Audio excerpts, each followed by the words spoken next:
there? Man, answer me, stand and unfold yourself. Long live the king. Bernardo? He? You come most carefully upon your hour. Let's go.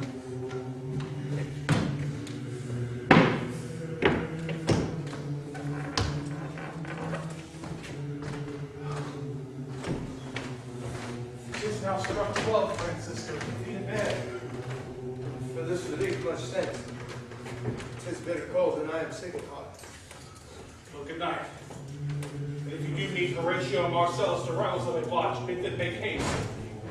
I think I hear them. Stand ho, who's that? Friends to this ground. Later into the day.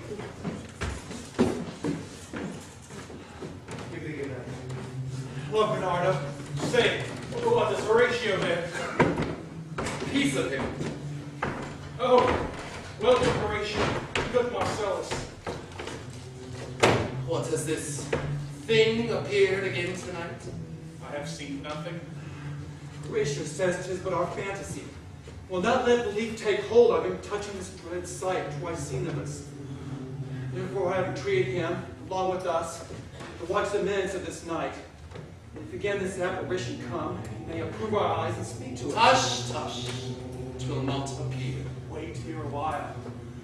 And let us once again assail your ears that are so fortified against our story, what we 2 nights have seen. Well, rest we here, and let us hear Bernardo speak of this.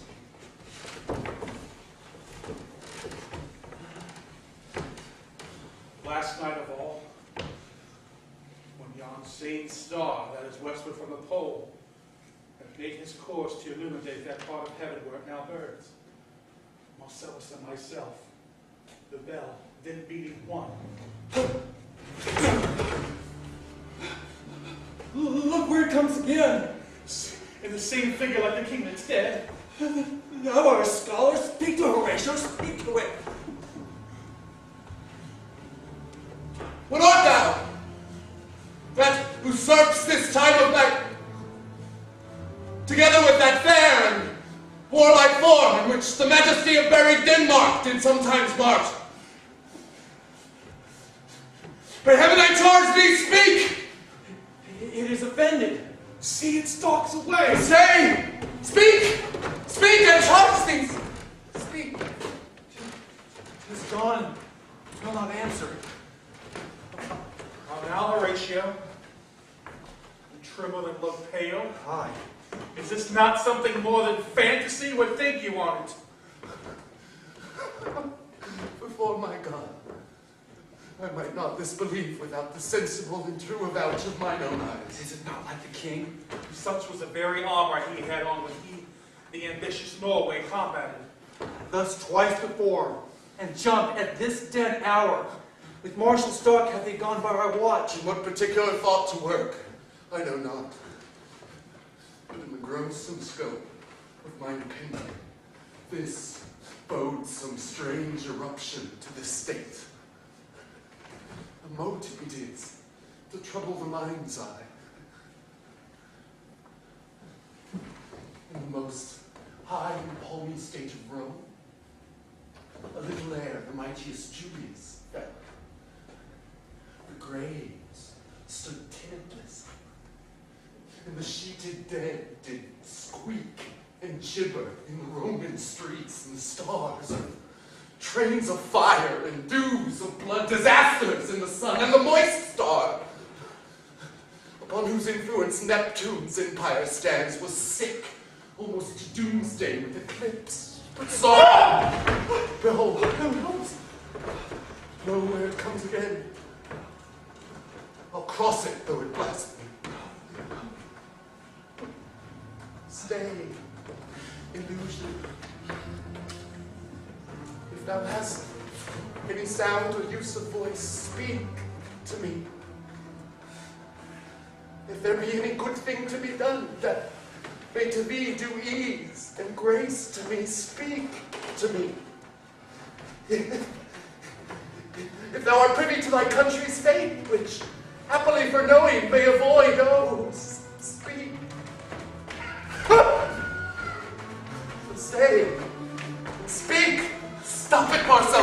I'll strike it with my partisan. Do it will not stand. 'Tis his! But 'tis here! It is gone. I was about to speak when the cock crew. Continue. Some say, never against that season comes, wherein our Savior's birth is celebrated, this bird of dawning singeth all night long. And then, they say, no spirit dare stir abroad. Nights are wholesome, and then no planet strike, no fairies takes, no witch hath power to charm. So how was so gracious at that time? So have I heard, and do in part believe it. Let us impart what we have seen tonight unto young Hamlet. For upon my life, this spirit, dumb to us, will speak to him. Oh, let's do it, I pray. Why this morning where we should find the books of picnic? Come.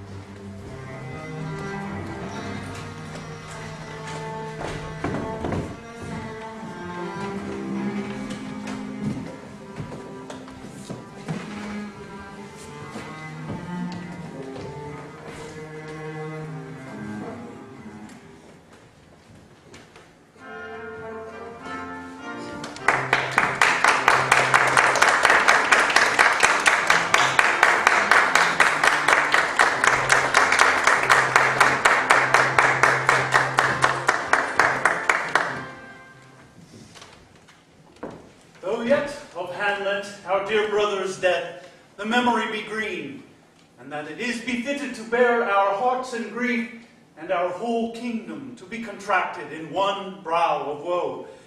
Yet so far hath discretion thought with nature, that we, with wisest sorrow, think on him together with remembrances of ourselves. Therefore, our sometime sister, now our queen, the imperial jointress to this warlike state, have we, as 'twere with a defeated joy, with mirth in funeral and dirge in marriage, in equal scale weigh delight and dole, taken to wife.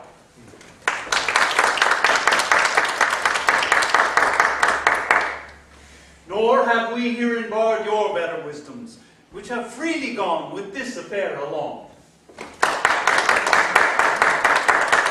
For all our thanks. Now follows that you know, young Fortinbras, thinking by our late brother's death our state to be disjoint and out of frame, he hath not failed to pester us with message, importing the surrender of those lands lost by his father, with all bonds of law, to our most valiant brother. So much for him. Here. Now for ourselves, and for this time of meeting, thus much for businesses.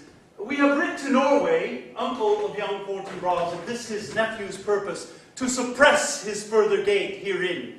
And we here dispatch you, good Cornelius, and you, Voltimond, for bearers of this greeting to old Norway, giving you no further personal power to business with the king more than the scope of these dilated articles allow. Farewell. And let your haste commend your duty. In that and all things we will show our duty.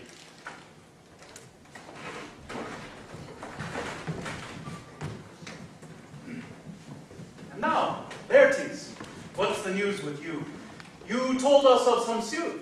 What wouldst thou beg, Laertes? That shall not be my offer, not thy asking. The head is not more native to the heart, the hand more instrumental to the mouth, than is the throne of Denmark to thy father. My dread lord, your leave and favor to return to France. Have you your father's leave? What says Polonius? Hath, my lord, wrung from me my slow leave by laboursome petition, and at last, upon his will I sealed my consent. I do beseech thee, give him leave to go. Take thy fair hour, Laertes, time be thine, and thy best graces, spend it at thy will. But now, my cousin, Hamlet, and my son. A little more than kin and less than kind. How is it that the clouds still hang on you? Not so, my lord, lying too much in the sun. Good Hamlet, cast thy nighted color off, and let thy eyes like a friend on Denmark. Do not forever with thy veiled lids seek for thy noble father in the dust. Thou knowest 'tis common. All that lives must die, passing through nature to eternity. Ay, madam, it is common. Well, if it be, why seems it so particular with thee? Seems, madam. Nay, it is. I know not seems. It is not alone this inky cloak, good mother, nor the customary suits of solemn black, together with all forms, moods, shapes of grief that can denote me truly. These all seem, for their actions a man might play. I have that within which passes show these but the trappings and the suits of woe. 'Tis sweet and commendable in your nature, Hamlet, to give these mourning duties to your father. That father lost his, and the survivor bound in filial obligation for some term to do obsequious sorrow. But to persevere in obstinate condolement is a course of impious stubbornness. 'Tis unmanly grief. It shows a will most incorrect to heaven, a fault against the dead, fault to nature, to reason most absurd, whose common theme is death of fathers, and who still hath cried, from the first course till he that died today, this must be so. We pray you, throw to earth this unprevailing woe, and think of us as a father. For let the world take note, you are the most immediate to the throne, and with no less nobility of love than dearest father bears his son, do I impart toward you. For your intent in going back to school in Wittenberg, it is most retrograde to our desire, and we beseech you, bend you to remain here, in the cheer and comfort of our eye, our chiefest courtier, cousin, and our son.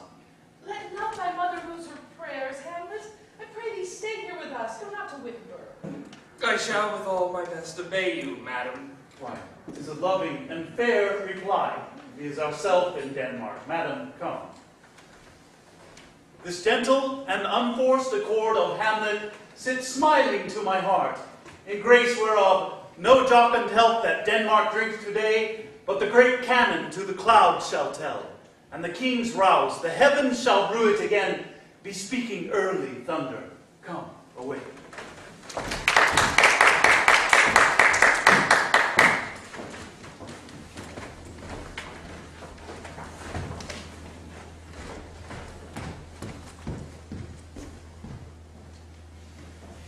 This too solid flesh would melt, thaw, and resolve itself into a tube.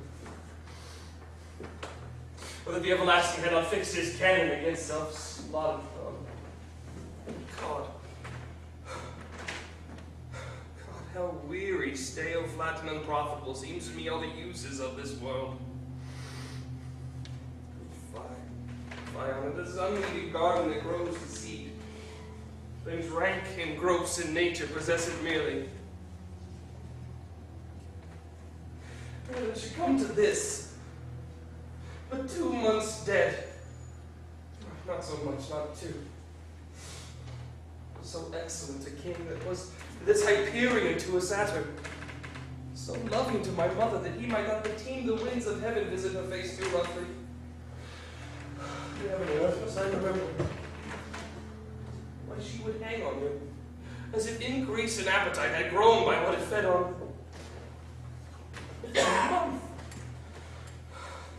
Nothing on it, frailty, thy name is woman. A little month ere those shoes were all for which she followed my poor father's body like Niobe, all tears. Was she even she? God, a beast in one's discourse of reason would have mourned longer. She married my uncle, my father's brother. No more like my father than I to Hercules. Within a month. Let ere yet the salt of unrighteous tears had left a flushing in her galled eye, she married. A most wicked speed. Proposed with such dexterity to incestuous sheets. What is not, nor cannot come to good. Breaking my heart, for I must hold my tongue. Hail to your lordship. I am glad to see thee well. Horatio, or do I forget myself? The same, my lord. Your poor servant ever. Dear friend, I'll change that name with you. What make you from Wittenberg, Horatio? A truant disposition, my lord. I would not hear your enemies say so. But what is your affair to Elsinore? My lord, I came to see your father's funeral. I prithee, do not mock me, fellow student. I think it was to see my mother's wedding. Indeed, my lord, it followed hard upon. Thrift, Horatio. The funeral baked meats did coldly furnish forth the marriage table. But I bet my dearest foe in heaven, or if I'd seen that day, Horatio. My father. Things I see my father. Where, my lord? In my mind's eye, Horatio. I saw him once. He was a goodly king. He was a man. Take him for all in all. I shall not look upon his life again. My lord, I think I saw him yesternight. Saw who? My lord, the king, your father. The king, my father. To season your admiration for a while with an attent ear, till I may deliver upon the witness of these gentlemen this marvel to you. God's love, let's hear it. 2 nights together had these gentlemen, Marcellus and Bernardo, on their watch, in the dead waste and middle of the night, been thus encountered.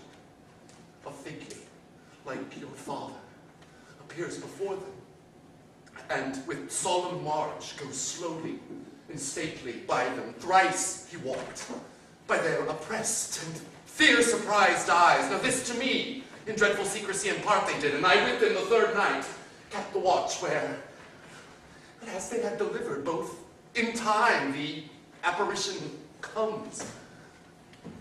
Where was this? My lord, on the platform where we watch. Did you speak to it? My lord, I did, but answer made it none.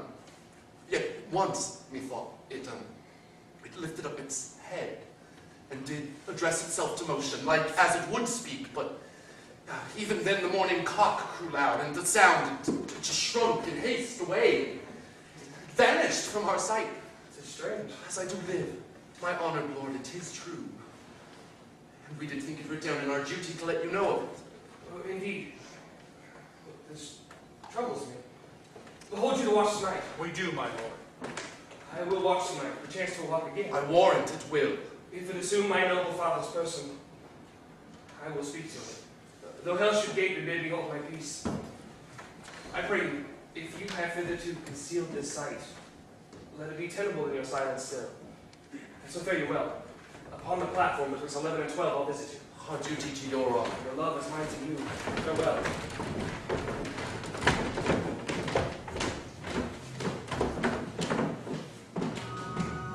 Father's spirit. All is not well. I doubt some foul play. Oh, would the night were come. Till then, still my soul. Foul deeds will rise of all the earth, overwhelm them into men's eyes.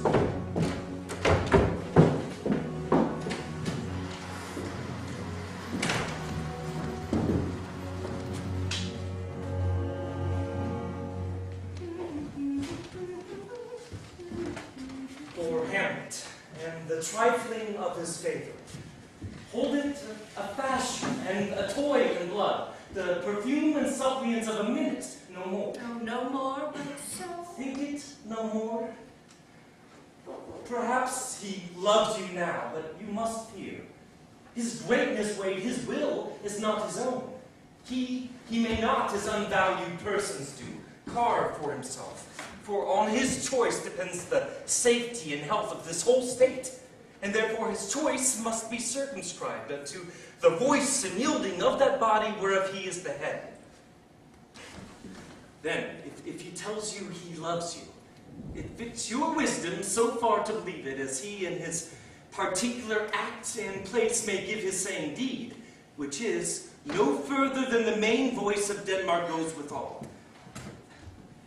Then weigh what loss your honor may sustain, if with too credent ear you list his songs, or lose your heart, or your chaste treasure open to his unmasterly importunity. But fear it, Ophelia.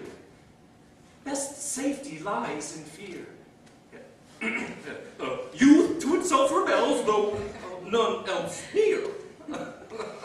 I shall the effect of this good lesson keep as watchman to my heart. But, good my brother, do not, as some ungracious pastors do, show me the steep and thorny way to heaven, whilst like a puffed and reckless libertine, himself the primrose path of Dalius treads, and recks not his own reed. Oh, fear me not. Rinaldo, to the king, quickly now. I stayed too long, but here my father comes. A double blessing is a double grace. Occasion smiles upon a second leave.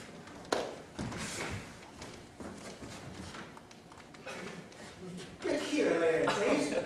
Aboard, for shame. The wind sits in the shoulder of your sail, you are stayed for. There, my blessing with thee. And these few precepts in thy memory look thou character. Give thy thoughts no tongue, nor any unproportioned thought his act. Be thou familiar, but by no means vulgar. Those friends thou hast, and their adoption try, grapple them unto thy soul with hoops of steel. Yet do not dull thy palms with entertainment of each new-hatched, unfledged courage. Beware of entrance to a quarrel, but being in it, bear it that the opposed may beware of thee. Aha. Give every man thy ear, but few thy voice. Take each man's censure, but reserve thy judgment.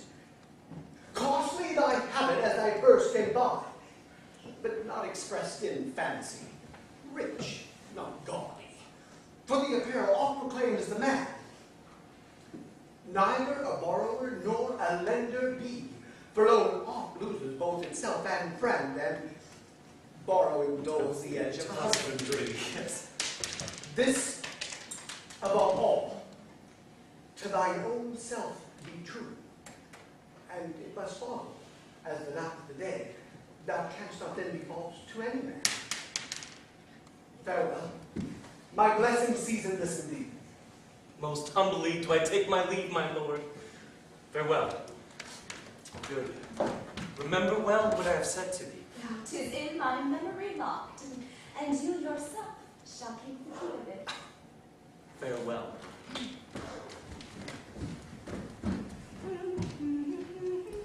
What is it, Ophelia, he hath said to you? So please you, my lord, something touching the Lord Hamlet. Mary, well bethought. It is told me he has very oft of late given private time to you, and that you yourself of your audience have been most free and bounteous. What is between you? Give me up the truth. He hath, my lord, of late made many tenders of his affection to me. Affections! You speak like a green girl, unsifted in such perilous circumstance. Do you believe these tenders, as you call them? Oh, I do not know, my lord, what I should think.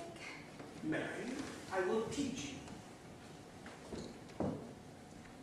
Tender yourself more dearly, or, not to crack the wind on a poor phrase, running it thus, you'll tender me a fool. No, he hath, my lord, importuned me with love in most honorable fashion. Fashion, you may call it. Go to. And hath given countenance to his speech, my lord, with almost all the holy vows of heaven. Aye, springs to catch woodcocks. I do know, when the blood burns, how the prodigal the soul lends the tongue vows. For the time, be something scanter with your maiden presence. Set your entreatments at a higher rate than a command to parley. For Lord Hamlet believes so much in him that he is young, and with a larger tether may he walk than may you be given. This is for all. I would not, in plain terms from this time forth, have you so slander any moment leisure as to give words to talk with the Lord Hamlet. Look to it, I charge you. Go your way.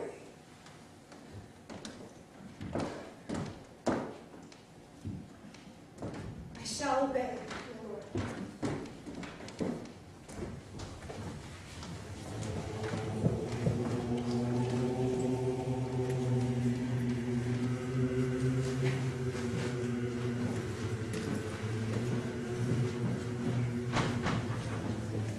There.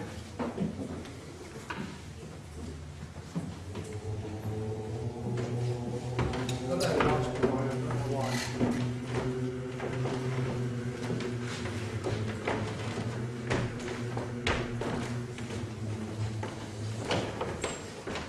Yeah, quite shrewdly, what hour now? I think it lacks 12. It then draws near the season wherein the spirit is wont to walk. What does this mean, my lord? The king doth wake tonight and takes his rouse, and while he drains his draught of Greenwich down, the kettle drum and the trumpet bred the triumph of his pledge. Is it a custom? Aye, merry is it, but to my mind it is more honor in the breach than the observance. This heavy-headed revel east and west makes us traduced and taxed of other nations. They clep us drunkards, and with swinish phrase soil our additions. And, indeed, it takes from our achievements the pith and marrow of our attribute. So oft it chances in particular men, for some vicious mole of nature in them, or by some overgrowth of some complexion, oft breaking down the pales and forts of reason, or by some habit that much over leavens the forms of plausible manners. And that these men carry, I say, the stamp of but one defect, being nature's livery or fortune's star. His virtues else be as pure as they shall in the general censure take corruption for that particular fault. This dram of evil doth all the noble substance of a doubt to his own scandal. Look, my lord, Father, it comes. Angels and ministers of grace defend us.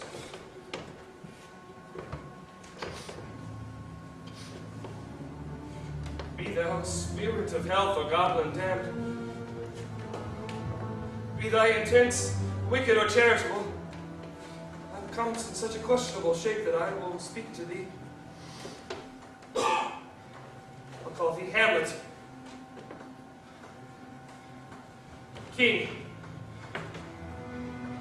Father. Royal Dane, no, answer me. Let me not burst in ignorance, but tell why thy canonized bones hearsed in death have burst their cerements. Why the sepulchre where we saw thee quietly interred hath opened its ponderous and marble jaw to cast thee up again. Oh, say, what is this? Wherefore, what should we do? It beckons you to go away with it. But do not go. No, by no means. It will not speak, then I will follow it. Do not, my lord. Why? What should be the fear? I do not set my life at a pin's feet. For my soul, what can it do to that of being a thing immortal as itself? Still I am called. I'll follow it. Now, what if it tempt you toward the flood, my lord? Or to the dreadful summit of the cliff, the beetles o'er his base into the sea, and there assume some other horrible form which might deprive your sovereignty of reason and draw you into madness. Think of it. Still I am called forth. Go on, I'll follow thee. You should not go, my Still lord. I am called. Unhand me, gentlemen. I'll make a ghost of him to let free. I said a while. Go on, I'll follow thee.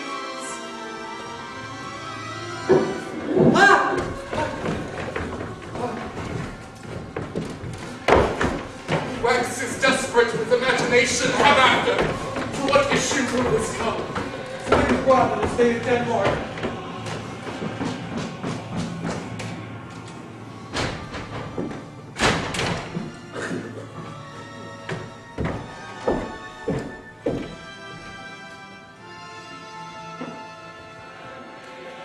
Whither wilt thou lead me? Speak, I'll go no further. Mark me. I will. My hour is almost come, when I to sulphurous and tormenting flames must render up myself. Alas, poor ghost. Pity me not, but lend thy serious hearing to what I shall unfold. Speak, I am bound to hear.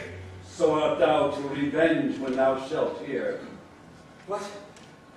I am my father's spirit, doomed for a certain term to walk the night, and for the day confined to fasted fires, till the foul crimes done in my days of nature are burnt and purged away. List, oh list, if thou didst ever thy dear father love, Oh, God. revenge his foul and most unnatural murder. Murder. Murder, most foul, as in the best it is, but this, most foul, strange, and unnatural. Haste me to know it, that I may with wings as swift as meditation or thoughts of love be sweet to my revenge. Now, Hamlet, hear. 'Tis given out that sleeping in my orchard, a serpent stung me. But know, thou noble youth, the serpent that did sting thy father's life now wears his crown. My prophetic soul, my uncle. Aye, that incestuous, that adulterate beast, with witchcraft of his wits, won to his shameful lust the will of my most seeming virtuous queen. Oh, Hamlet, what a falling off was there. Soft, methinks I scent the morning air. Brief let me be. Sleeping within my orchard, upon my secure hour, thy uncle stole, and in the porches of my ear did pour a leprous distilment, whose effect holds such an enmity with blood of man, that with a sudden vigor it doth posset and curd, like eager droppings into milk, the whole thin and wholesome blood. So did it mine. Thus was I, sleeping, by a brother's hand, of life, of crown, of queen, at once dispatched. Cut off, even in the blossoms of my sin, no reckoning made, but sent to my account with all my imperfections on my head. Oh, horrible, most horrible. If thou hast nature in thee, bear it not. Let not the royal bed of Denmark be a couch for luxury and damned incest. But, howsoever thou pursuest this act, take not thy mind, nor let thy soul contrive against thy mother aught. Leave her to heaven, and to those thorns that in her bosom lodge to prick and sting her. Fare thee well at once. Adieu, adieu, adieu. Remember me.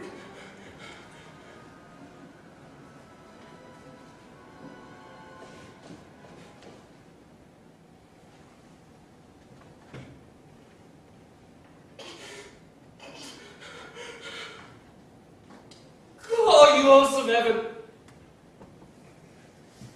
Oh, earth! What else? Should I couple hell? Remember thee, oh poor ghost. All memory holds a seat in this distracted globe. Remember thee. Yea, and from the table of my memory I'll wipe away all trivial, fond records, and thy commandment all alone shall live within the book and volume of my brain, unmixed with baser matter. Yes, heaven.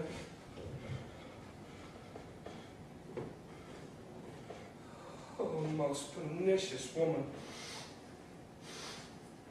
Oh, villain. Villain, smiling, damned villain, that one can smile and be a villain. At least I am sure it may be so in Denmark.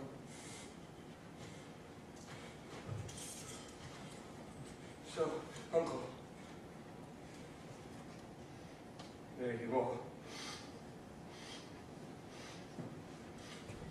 Now to my word. It is. Adieu. Adieu. Remember me. I have sworn it. Lord! Come. How is it, my lord? What news, my lord? Oh, wonderful. Could my lord tell it? No, you will reveal it. All right, my lord, my heaven. my lord. There is not a villain dwelling in all of Denmark, but he is an errant knave. These are but wild and whirling words, my lord. I am sorry they offend you. Heartily. Yes. Faith, heartily. There's no offense, my lord. Yes, but by St. Patrick, there is Horatio. And much offense, too.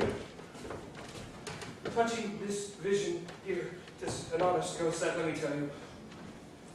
For your desires to know what is between us, overmaster it as you may. And now, good friends, as you are friends, scholars and soldiers, give me but one poor request. What is it, my lord? We will. Never make known what you have seen tonight. My lord, we will not. Nay, but swear it. In faith, my lord, not I. No, my lord, in faith. Upon my sword. We have sworn, my lord, already. Swear. Oh, there, true penny! Come, gentlemen. You hear this fellow with the cellarage? Consent to swear. What's the oath, my lord? Come hither, gentlemen. Lay your hands upon my sword. Swear by my sword never to make known this you have seen tonight. Swear by my sword. Swear by my sword. My witness is wondrous strange. There are more things in heaven and earth, Horatio, than are dreamt of in your philosophy. But come, here, again, as before.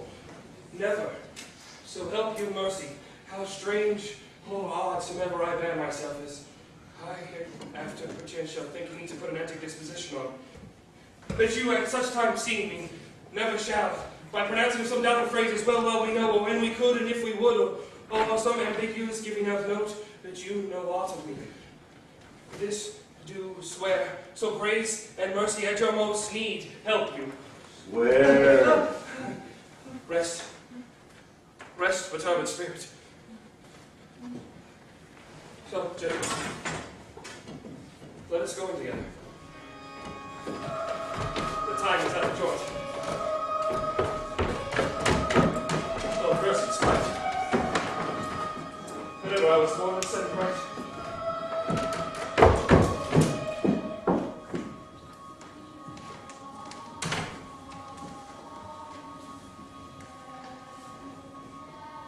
My lord! How now, Ophelia? What's the matter? My lord! Oh, my lord, I've been so afraid! With what in the name of God? My lord, as I was sewing in my closet, Lord Hamlet, his doublet all embraced, pale as his shirt, his knees knocking each other, and with a look so piteous in purport, as if he had been loosed out of hell. To speak of horrors, he comes before me. Mad, for thy love. My lord, I do not know, but truly I do fear it. What said he? He took me by the wrists, and he held me hard. And then goes he the length of all his arm, and with his other hand thus over his brow, he falls to such a perusal of my face as he would draw it. Long stayed he so. At last a little shaking of mine arm, and thrice his head thus waving up and down, he raised a sigh so piteous and profound, as it did seem to shatter all his bulk and end his being. That done, he lets me go, and with his head over shoulder turned, and seemed to find his way without his eyes, for out of doors he went without their helps, and to the last bended their light on me. Come, go with me. I will go seek the king. This is the very ecstasy of love. I'm sorry, what, have you given him any hard words of late? No, my lord, but did as you command. I did repel his letters and deny his access to me. Have made him mad. I'm sorry that with better heed and judgment I had not coded him. Come, go with me. This must be known, which being kept close might move more grief to hide than hate to utter love. Come.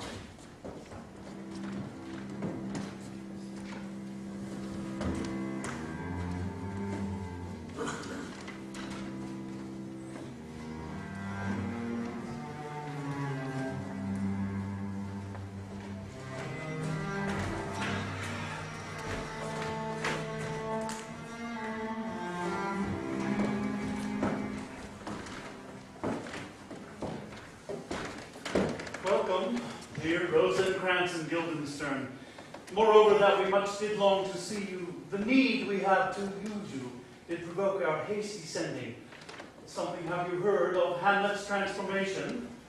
What it should be, more than the death of his father, that thus hath put him so much from the understanding of himself, I cannot dream of.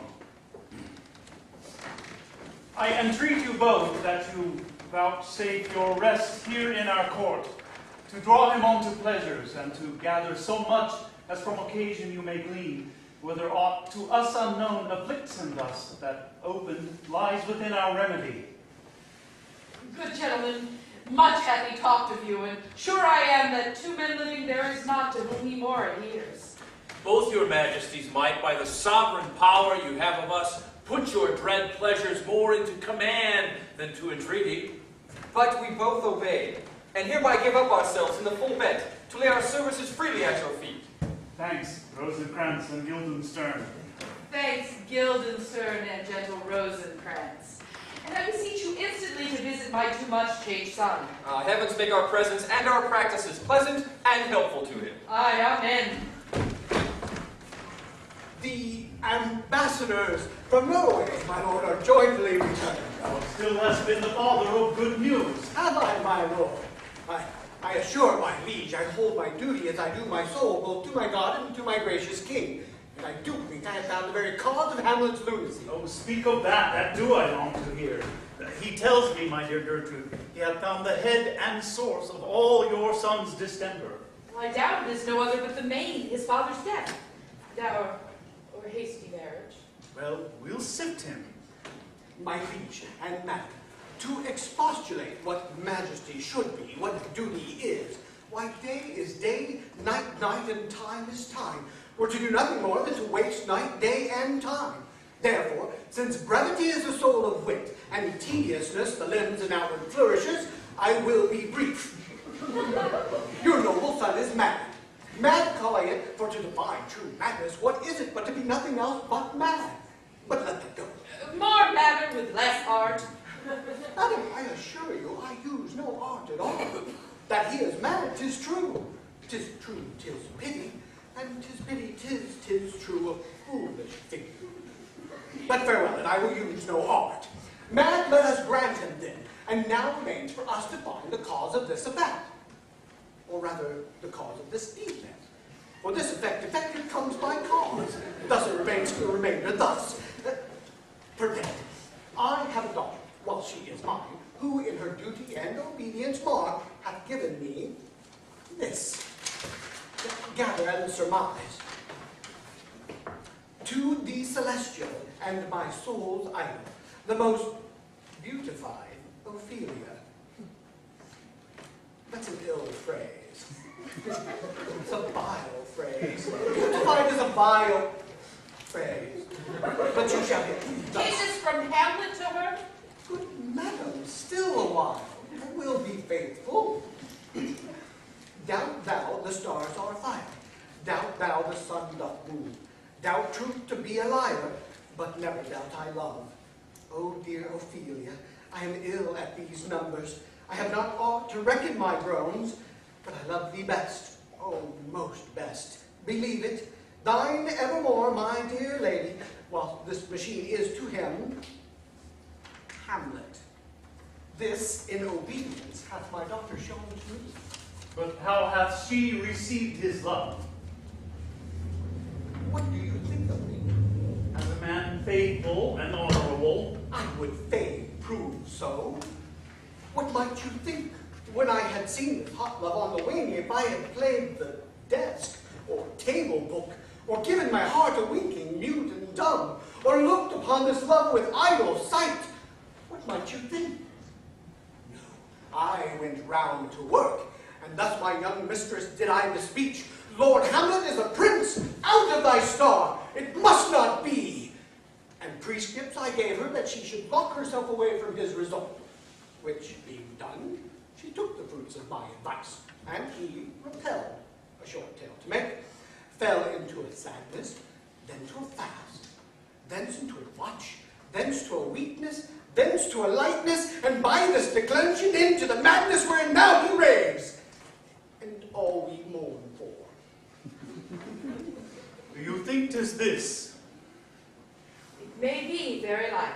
Hath there been such a time, I would fain know that, when I had positively said, 'tis so, and it proved otherwise? Not that I know. Take this from this, if this be otherwise. How can we try it further? You know. Sometimes he walks 4 hours together here in the lobby. He does indeed. At such a time, I'll loose my daughter to him. Be you and I behind an arras, mark the encounter. If he love her not, and be not fallen from his reason thereon, let me be no assistant to the state, but keep a farm and carters. We will try it. Where sadly the poor wretch comes reading. Away, I do beseech you both, away, I'll forward him presently.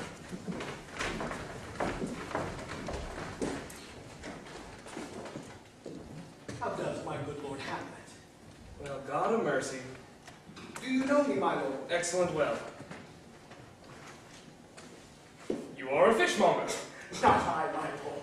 I would you were so honest a man. Honest, my lord. Aye, for to be honest, as this world goes, is to be one man picked out of 10,000. That is very true, my lord. For if the sun breed maggots in a dead dog, being a good kissing carrion.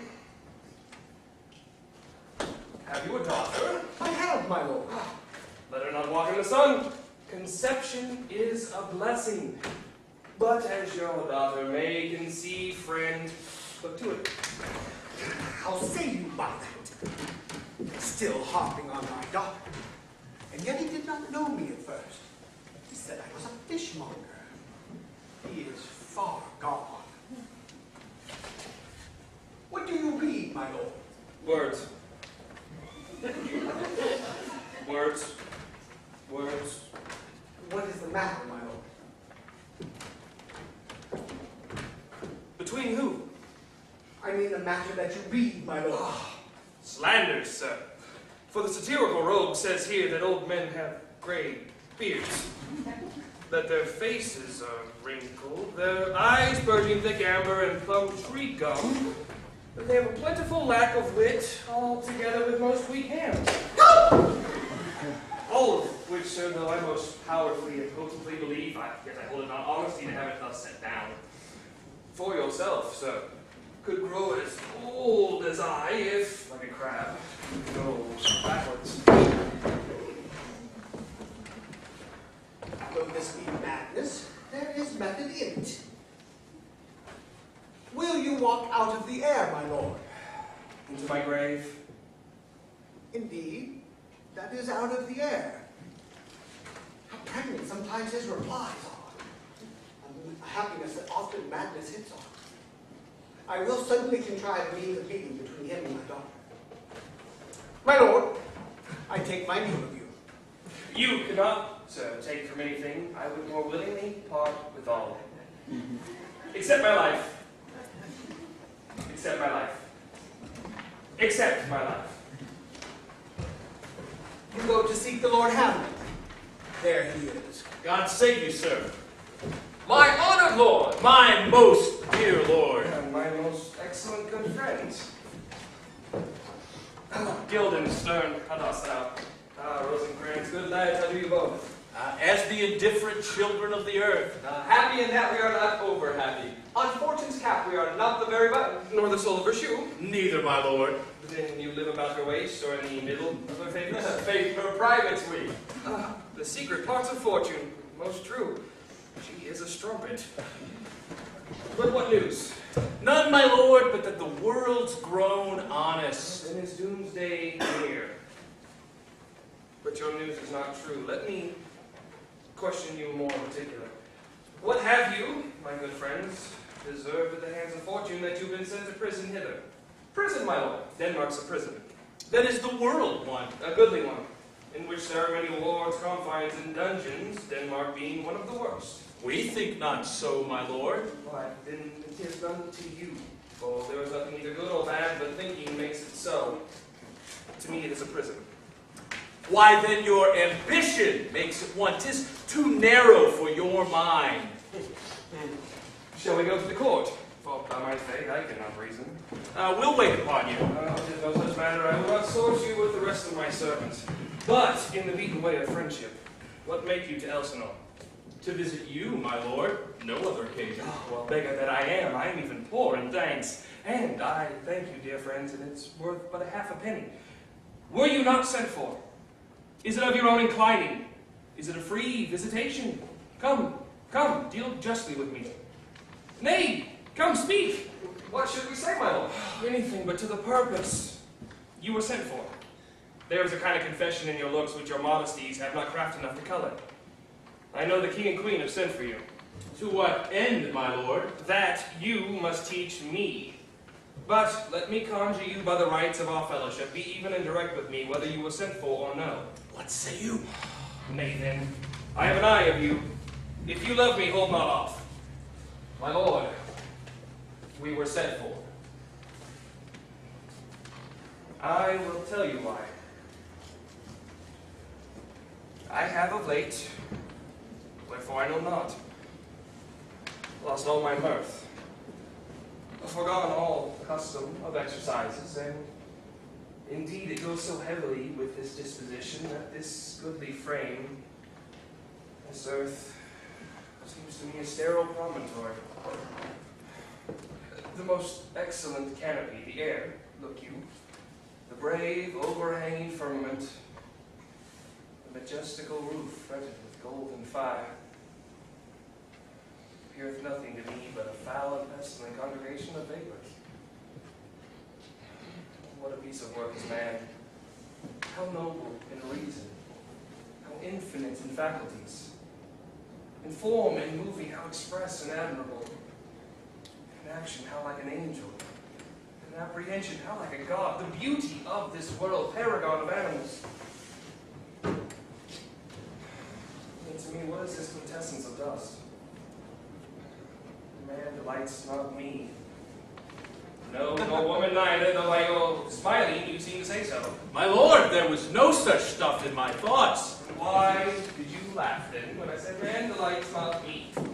To think, my lord, if you delight not in man, what Lenten entertainment the players shall receive from you. We coated them on the way, and hither are they coming to offer you service. Now he who plays the king shall be welcome. Ah, what players are there? Even those you were wont to take such delight in, the tragedians of the city. There are the players. Come, gentlemen, your hands. You are welcome to Elsinore. You are welcome, but my uncle, father, and aunt, mother are deceived. In what, my lord? I am but mad north-northwest. When the wind is southerly, I know a hawk from a handsaw. My lord, I have news to tell you.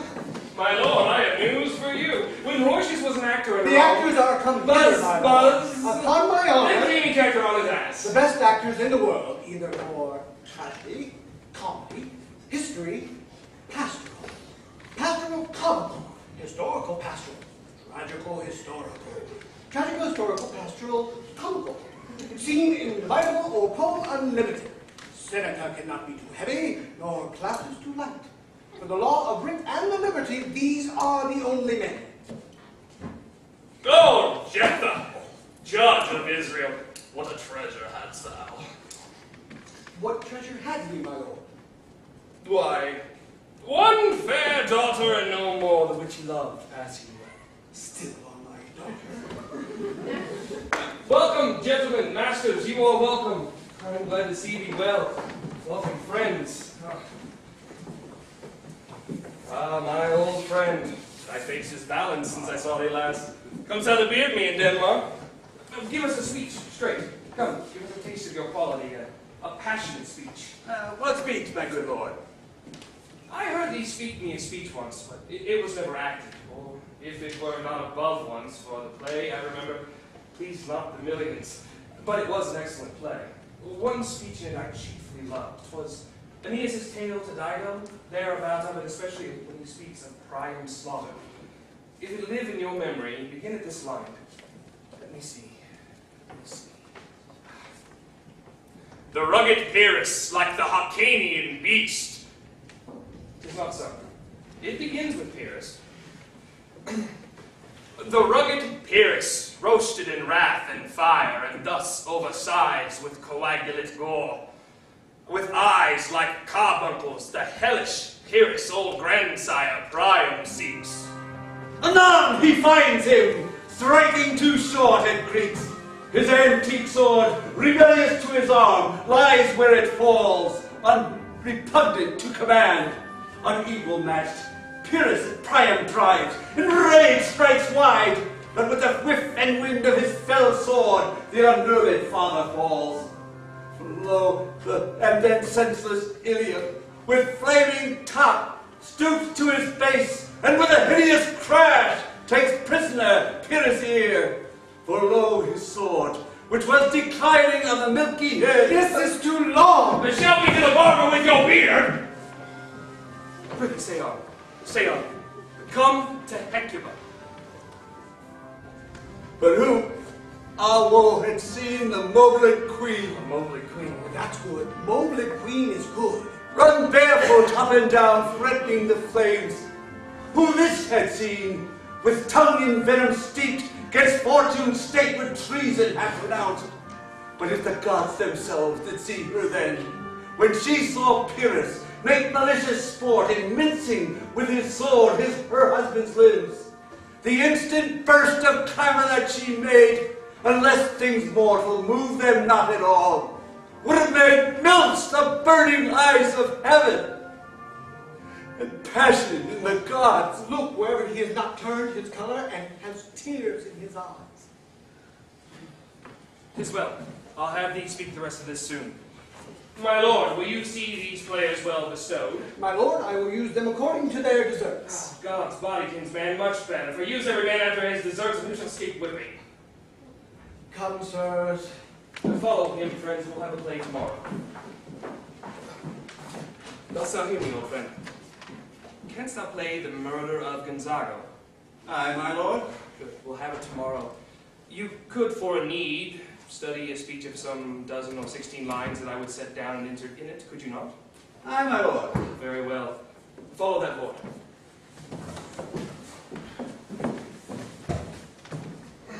My dear friends, I will leave you till tonight.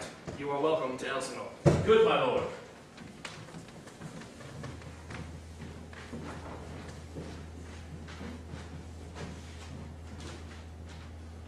Now I'm alone.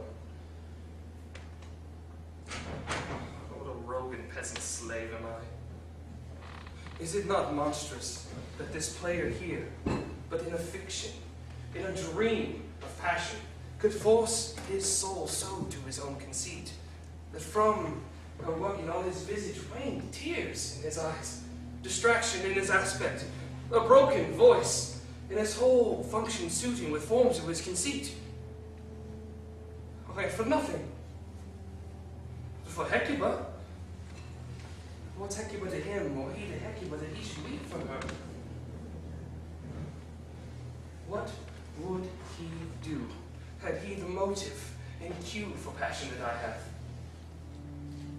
Why, he would drown the stage with tears, and cleave the general ear with horrid speech, make mad the guilty and appall the free, confound the ignorant, and amaze indeed the very faculties of eyes and ears. Yet I, a dull and muddy, metal, rascal peak like John's dream, unpregnant of my cousin, can say nothing. No, not for a king upon whose property and most dear life a damned defeat was made. Am I a coward? Who calls me villain? Breaks my pate across, plucks off my beard and blows it in my face, tweaks me by the nose, gives me the lie in the throat as deep as to the lungs. Who does me this? As soon as I should take it. For it could not be that I am pigeon-livered and lack gall to make the oppression bitter, or ere I should have fatted all the raging kites of the slave a full. Bloody villain. Remorseless, treacherous, lecherous, kindless villain of vengeance!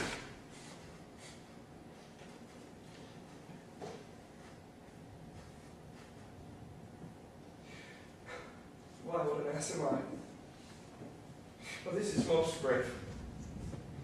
That I, the son of a dear father murdered, prompted to my revenge by heaven and hell, must like a whore unpack my heart with words, and fall a-cursing like a drab, a scully rock fry on it.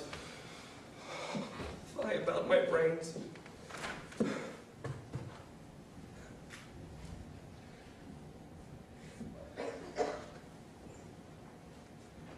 I have heard that guilty creatures sitting at a play have by the very cunning of the scene been so struck so to the soul that Presently they have proclaimed the malefactions. For murder, though it have no tongue, will speak with most miraculous organ. I'll have these players play something like the murder of my father before mine uncle. I'll observe his looks. I'll tend him to the quick, and if he do blench, I know my course. The spirit I have seen may well be a devil. The devil hath the power to assume a pleasing shape. Yea, out of my weakness and my melancholy, as he is potent for such spirits, and uses me to damn me.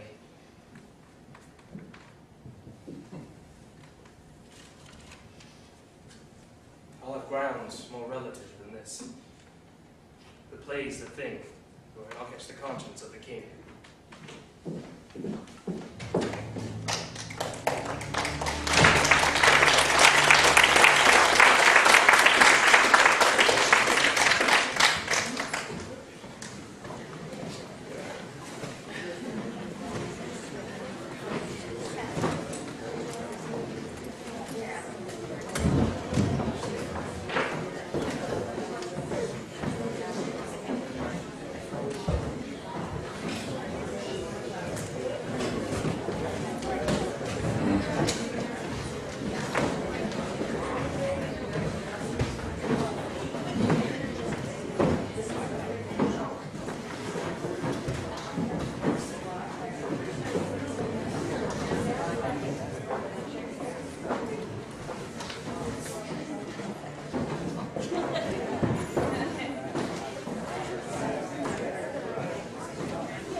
Over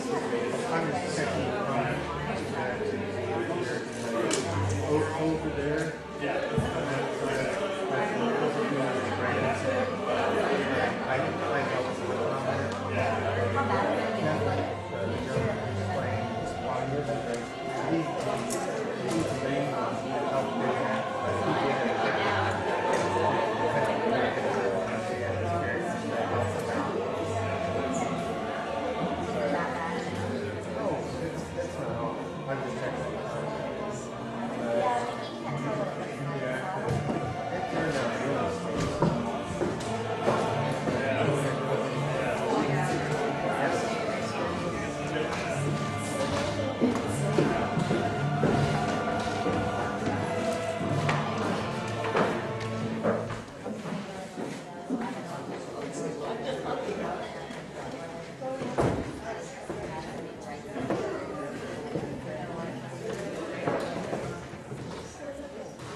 Sweet Gertrude, leave us, for we have closely sent for Hamlet hither, that he, as for by accident, may hear affront Ophelia. Her father and myself, lawful espials, will so bestow ourselves that, seeing unseen, we may up their encounter frankly judge, and gather by him as he is behaved, if it be the affliction of his love or no, that thus he suffers for. I shall obey you. For your part, Ophelia, I do wish that your good beauties be the happy cause of Hamlet's wildness. So shall I hope that your virtues bring him back to his wonted way again, both your honors. Madam, I wish it may.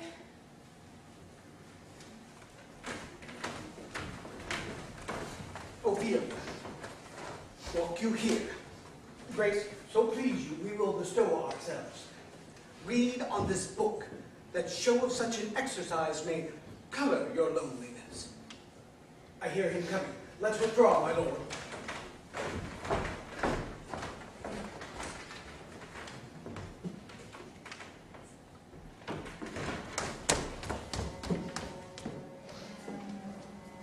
Be or not to be?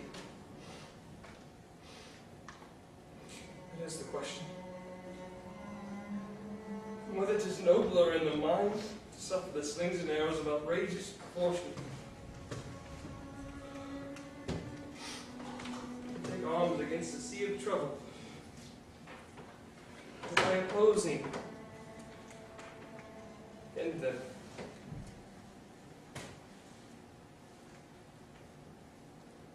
to die, to sleep, but no more. By a sleep to say that we end the heartache in 1,000 natural shocks the flesh has had to. It is a consummation devoutly to be wished.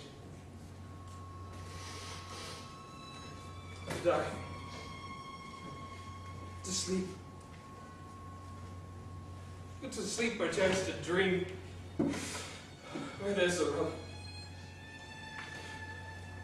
For in that sleep of death, what dreams may come when we are shuffled from this mortal coil must give us pause.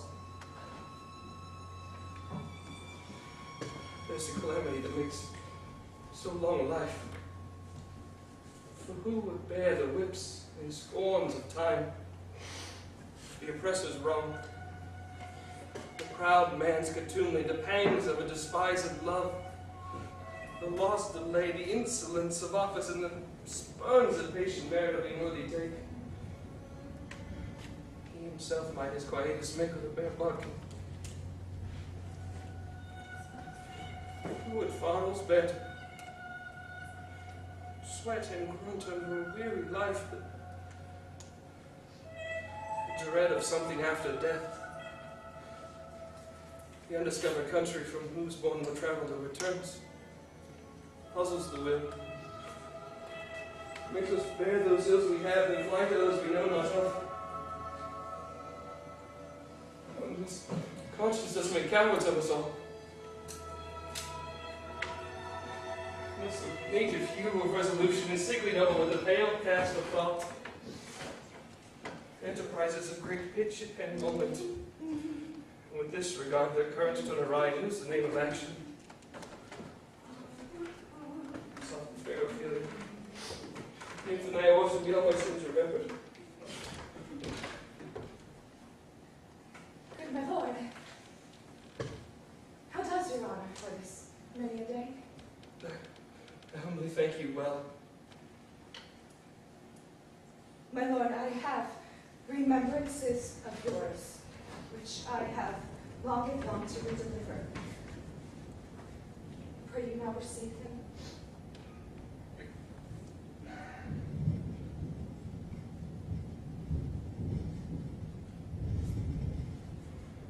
I know not that I never gave you aught.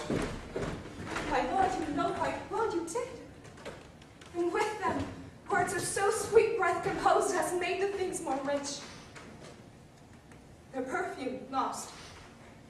Take these again, for to the noble mind rich gifts wax poor when givers prove unkind. Bear, my lord.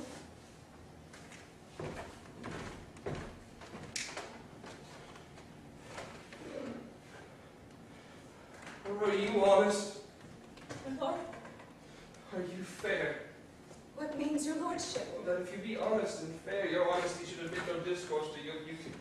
Could beauty, my lord, have better commerce than with honesty? Truly, the power of beauty can so translate honesty from what it is to a bob, and the force of honesty can translate beauty into its likeness. This was sometimes a paradox, but now the time doth give it proof. I did love you once. Indeed, my lord. You made me believe so. You should not have believed me. The virtue cannot so inoculate an old stock that we shall relish of it. I loved you not. And I was the more deceived.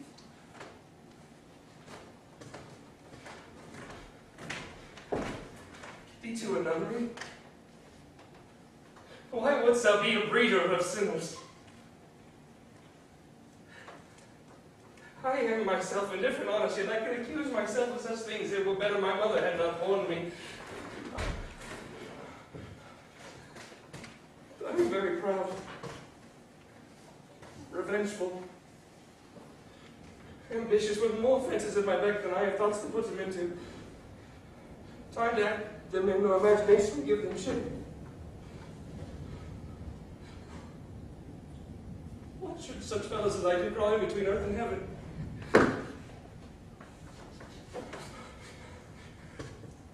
We are errand knaves, all believe none of us. Go thy ways to a nunnery.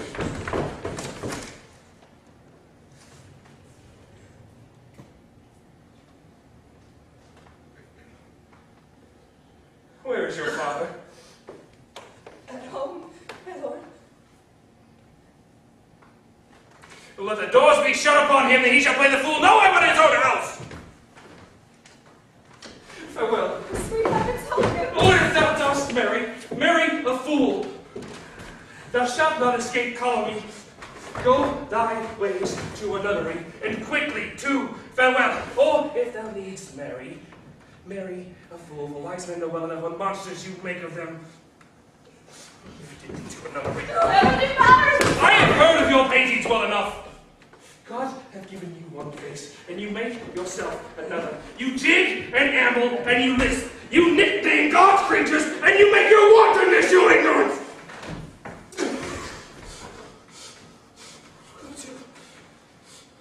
Oh, no more on it. Meaning that I say we shall have no more marriage. Those that are married already, all but one shall live! The rest shall keep as they are. Give thee to a nunnery.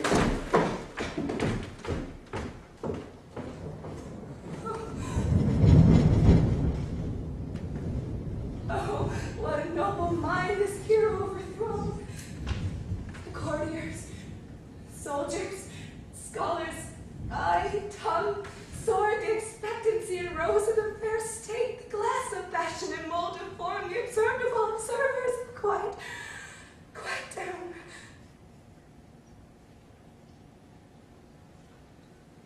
And I, of ladies most abject and wretched, had sucked the honey of his music vows. Now see that noble and most sovereign reason like sweet bells, jangled out of time and harsh. Oh, woe is me. I've seen what I've seen, see what I see. Love, his affections do not that way tend, nor what he spake, though it lacked form a little, was not like madness. There's something in his soul, o'er which his melancholy sits on brood. And I do doubt the hatch undisclosed will be some danger, which for to prevent, I have in quick determination thus set it down. He shall with speed to England for the demand of our neglected tribute. Haply the seas, countries different, with variable objects, shall dispel this something settled matter in his heart, whereon his brain still beating puts him thus from fashion of himself. What think you on't? It shall do well. But yet do I believe the origin and commencement of this grief sprung from neglected love. How now, Ophelia? You need not tell us what Lord Hamlet said. We heard it all.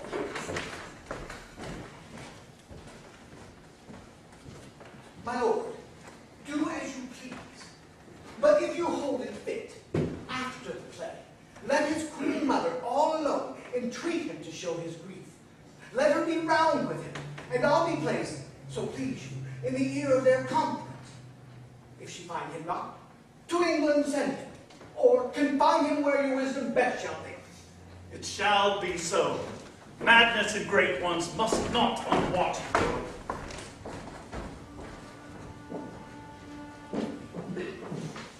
The speech, I pray you as I pronounce it to you, tripping me on the tongue. But if you mouth it as some of our players do, as leave the town crier spoke my lines. Nor do not saw the air too much with your hands thus, but use all gently. I warrant, your honor. And to suit the word to the action to the word, with this special observance that you overstep not the modesty of nature. For anything so overdone is from the act of playing, whose nature is to hold up a mirror, show virtue of her features, scorn her own image, and give time, impression, the age, and balance.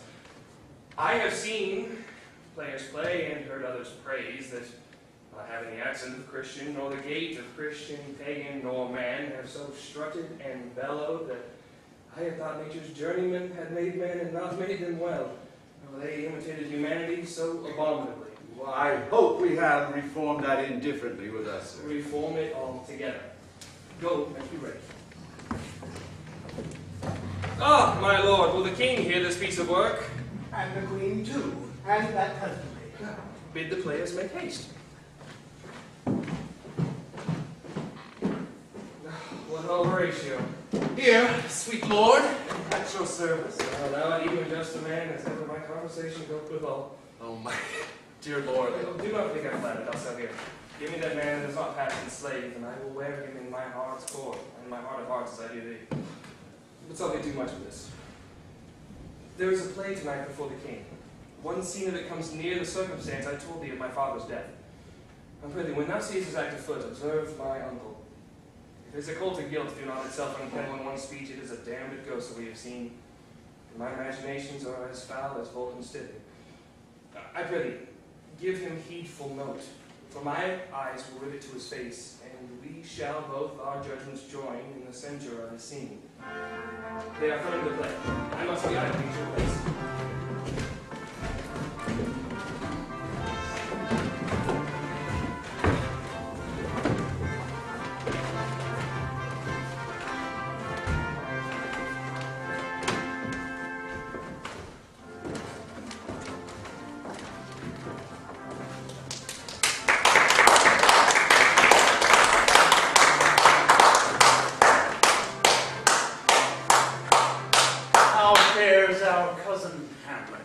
Excellent in faith of the chameleon's dish.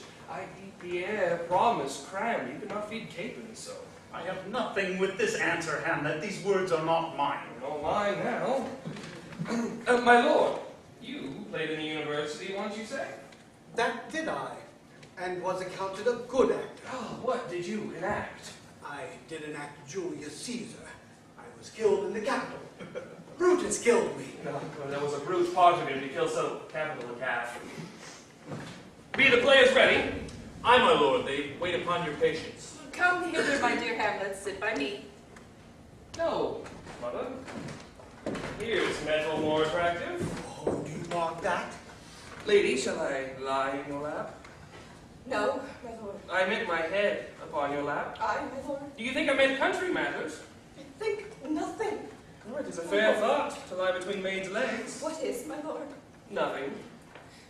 You are married, my lord? Who, I? Aye, my lord. Ah, what must a man do but be married? For look you how cheerfully my mother looks, and my father died was in 2 hours. Nay, 'tis twice 2 months, my lord. So long?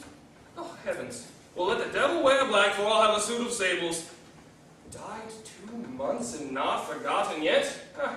Then there's hope a great man's memory may outlive his life half a year.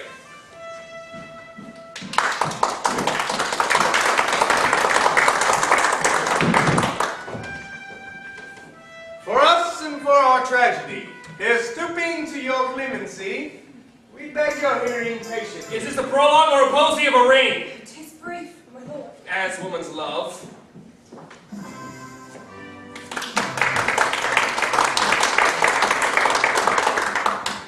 Full 30 years hath Venus' cart gone round.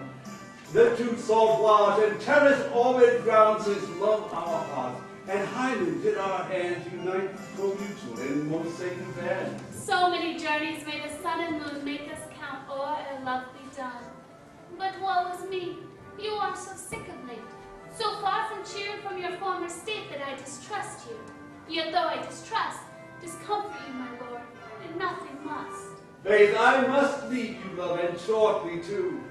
My opulent powers their functions leave to do, and thou shalt live in this fair world behind.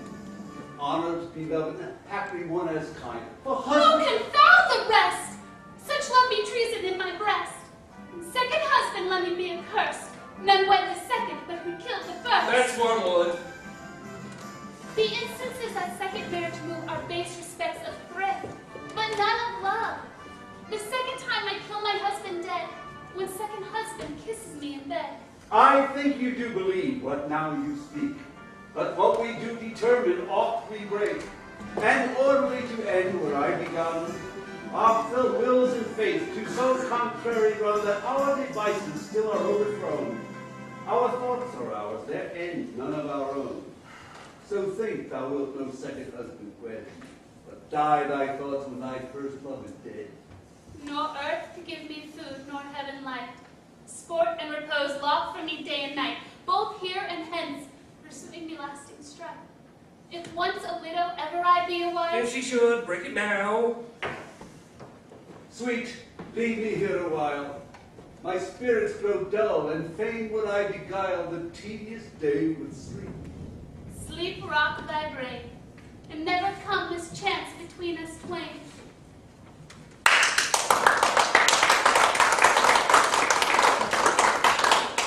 Madam, how like you this play? The lady doth protest too much, methinks. No, but she'll keep her word. Have you heard the argument? Is there no offense in it? No, no offense. They do but jest. Poison in jest. No offense in the world. What do you call the play? The Mousetrap. The play is of an image of a murder done in Vienna. The Duke's name is Gonzago, his wife Baptista. You shall see anon. It is a knavish piece of work. But what of that? Your Majesty and we that have free souls, it troubles us not. Ah, here's one Lucianus, nephew to the king. You are as good as a corpse. Thoughts black, hands apt, drugs fit in time of green. Confederate season, else no creature seen. I mixed your rank with midnight weeds collected, with Hecking's band thrice blasted, thrice infected. And natural magic and dire property, unwholesome life usurp immediately. He poisons him in the garden for the state. His name's Gonzago. The choice is very well written in Italian and extant. You shall see anon how the murderer gets the love of Gonzago's wife. Give me some light! There's my lord. Give me some light! Give over the way! Lights! Lights! Lights!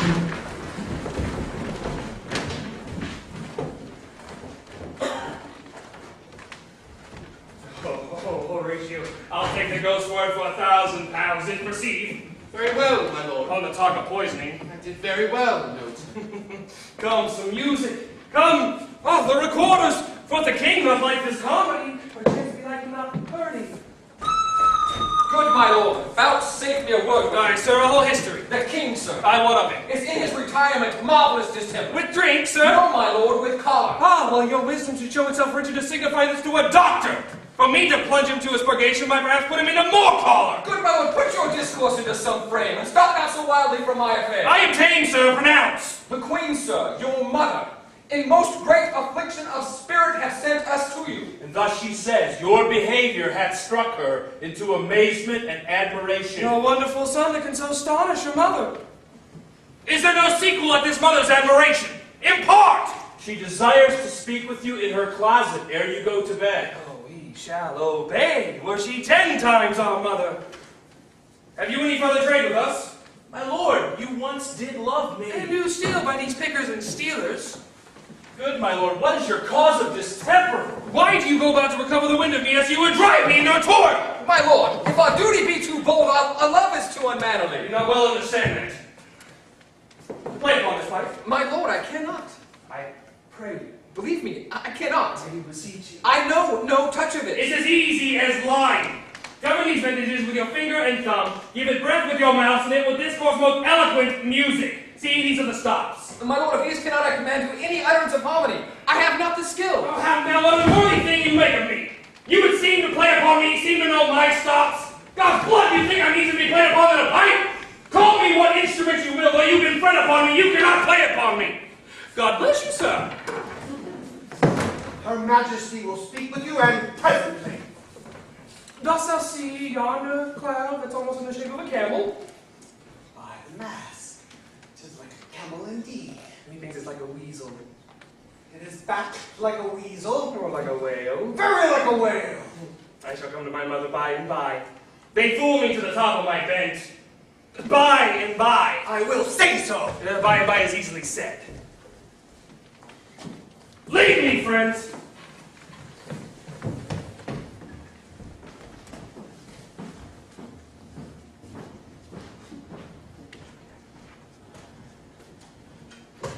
It's not a very witchy kind of fact. Church yards yawn and hell itself breathes contagion to the world. Now I could drink hot blood and do such bitter business that the day would quake to look on. Soft now to my mother. Heart, lose not thy nature. Never the soul of Nero enter this firm bosom. Let me be cruel, not unnatural. I will speak daggers to her, but use none. In this my tongue and soul be hypocrite. Howsoever my words she be silent to give them seals, never my soul consent.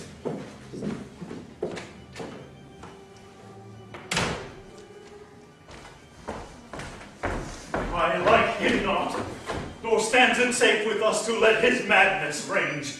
Therefore prepare you. By your commission will forthwith dispatch, and he to England shall along with you. We will ourselves provide. Arm you, I pray you, to this speedy voyage, for we will fetters put about this spear, which now goes too free-footed. We will haste us.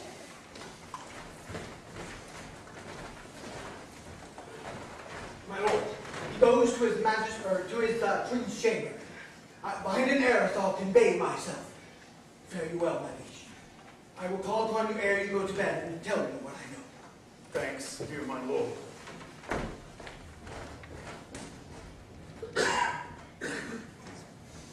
Oh, my offense is rank. It smells to heaven. It hath the primal eldest curse upon it. A brother's murder. Pray, can I not? Though inclination be as sharp as will, my stronger guilt defeats my strong intent. Like a man to double business bound, I stand and pause where I shall first begin, and both neglect. But oh, what form of prayer can serve my turn? Forgive me my foul murder. That cannot be, since I am still possessed of those effects for which I did the murder. My crown, mine own ambition, and my queen. What then? What rests? Try what repentance can. What can it not? Yet what can it, when I cannot repent? Oh, wretched state! Oh, bosom black as death! Help, angels! Make us say,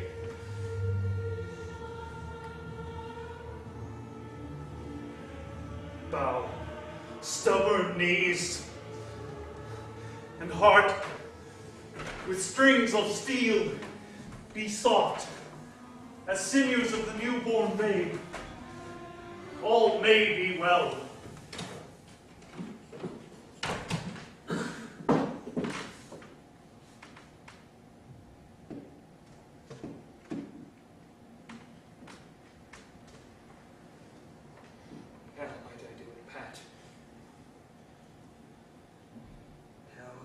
A praying, and now I'll do it. And so he goes to heaven, and so am I revenged.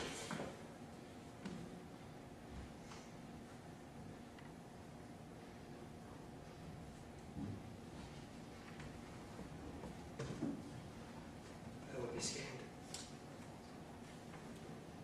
The villain kills my father, and for that I, his sole son, do this same villain send to heaven? And am I then revenged? Take him from the purging of his soul when he is fit and seasoned for his passage? No. But, sword, and know thou a more horrid pent, when he is drunk, asleep, or in his rage, and the incestuous pleasures of his bed, and trip him that his heels may kick at heaven, and his soul may be as damned and black as hell whereto it goes. Soft my mother stays. This physic but prolongs thy sickly days.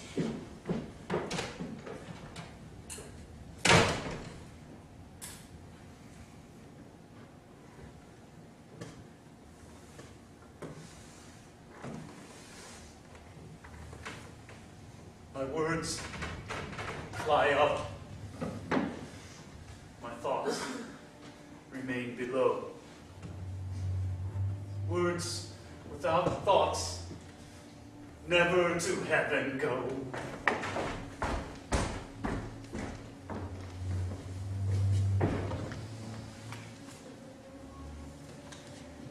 He will come straight. I will silence me even here. Pray, be round with him. Mother! Mother! Withdraw, I hear him coming. Oh, now, Mother, what's the matter? Hamlet, thou hast thy father much offended. Mother, you have my father much offended. Come, come, you answer with an idle tongue. Go, go, you question with a wicked one. Well, how now, Hamlet? What's the matter now? Have you forgotten me? Oh, no, not so. By the rood, no, you are the queen, your husband's brother's wife. And when it were not so, you are my mother. Then I'll set those to you that can speak. Sit you down. You shall not budge. You go not till I set you up a glass where I may see the inmost part of you. What wilt thou do? Thou wilt not kill me. Oh, help! Oh! Oh, help! Out now, a rat. What hast thou done? I know not. Is it the king? Oh, what a rash and bloody deed is this! Bloody deed. Almost as bad, Mother, as kill a king and marry with his brother. Let's kill a king. Vanity was my word. What a wretched, rash, and true fool. Farewell, I took thee for thy better. Leave the wringing of your hands. Let me sit you down. Let me wring your heart, for so I shall be made of penetrable stuff. What have I done that thou darest wag thy tongue in noise so rude against me? Such an act that blurs the blush and grace of modesty, calls virtue a hypocrite, takes the fair rose off the forehead of a love, and places a blister there, makes marriage vows as false as dicers' oaths. Me, what act that roars so loud and thunders in the index? Look you here, upon this, and on this, the counterfeit presentment of two brothers. See what a grace was seated on his brow, Hyperion's curl, the front of Jove himself, the combination in form indeed where every god did seem to set his seal to give the world assurance of a man. This was your husband. Look you now what follows. Here is your husband, like the mildewed ear, blasting his wholesome brother. Having wives! You cannot call it love. For your age, the heyday in the blood is tame. It's humble and waits upon the judgment. And what judgment would step from this to this? thus hath cozened you at hoodman blind. Oh, shame, where is thy blush?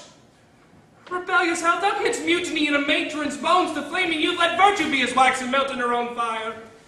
Proclaim no shame when the compulsive ardor doth give the charge, since frost itself is actively doth burn, reason panders will. Oh, speak no more, Hamlet! I turns my eyes into my very soul.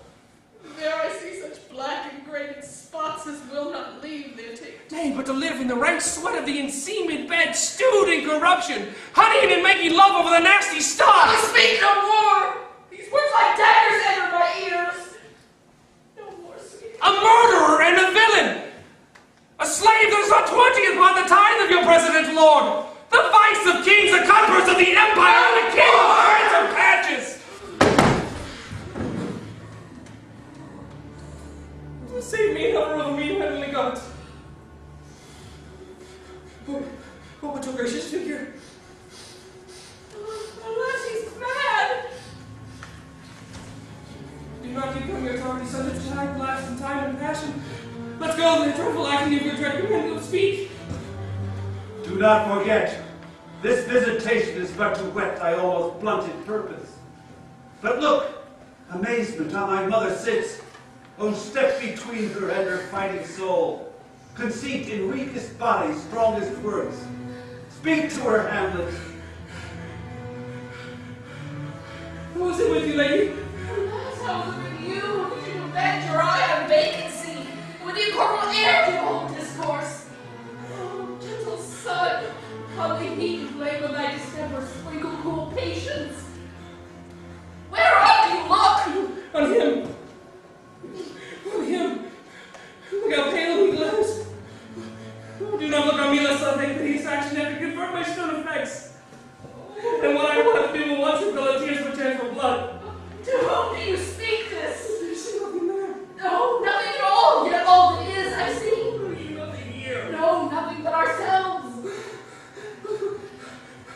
Look where he goes. My father as he lived. Look where he goes in the portal now. Oh, the very coinage of your brain.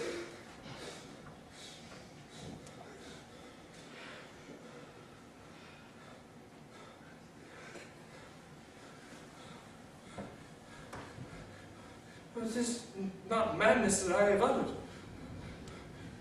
Oh, mother, for love of grace, lay not the flattering unction to your soul that not your trespass, but my madness speaks. Confess yourself to heaven. Repent what is past, avoid what is to come, and lay not the compost on the meats to make a breaker. Hamlet, thou hast cleft my heart in twain. Throw away the worser part of it and live the pure with the other half.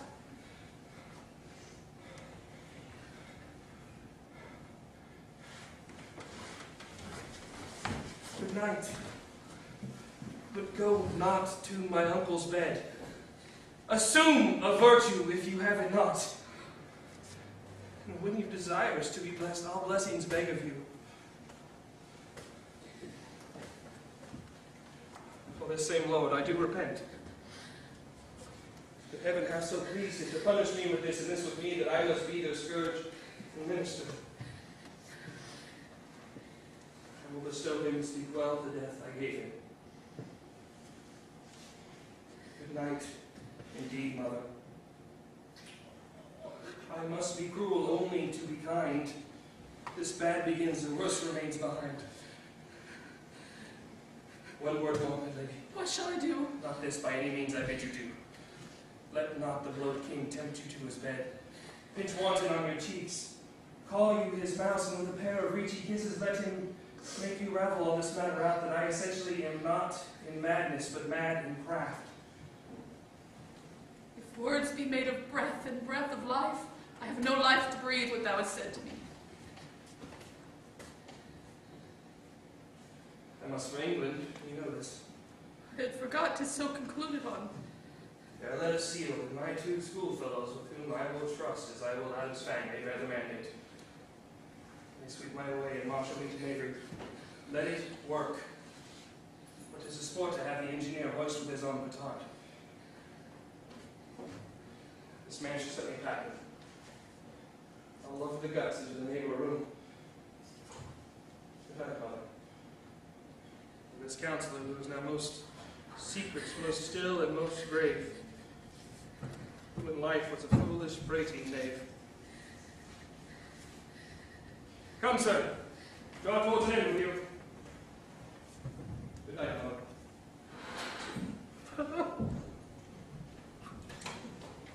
Hamlet!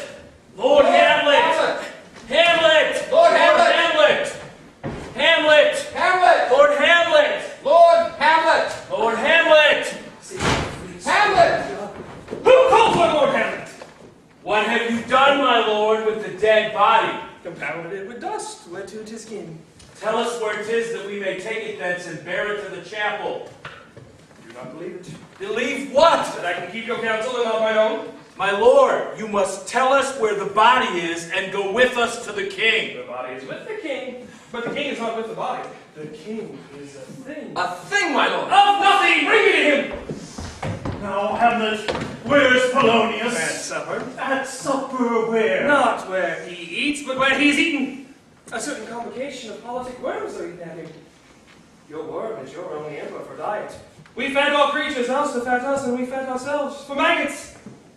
Your fat king and your lean beggar are but variable service. 2 dishes but to 1 table, and there's an end. Alas, alas! A man may fish of a worm that have ate of the king, and feed on the fish that have ate of that worm. What dost thou mean by this? Nothing, just to show how a king may go the progress of the guts of a beggar. Where is Polonius? In heaven! Send thither to see. If your messenger find him out there, seek him in the other place yourself. Or, indeed, if you find him not within this month, you shall nose him as you go up the stairs into the lobby. Go, seek him there. But he will stay till you come. Hamlet, this deed, for thine especial safety, must send thee hence.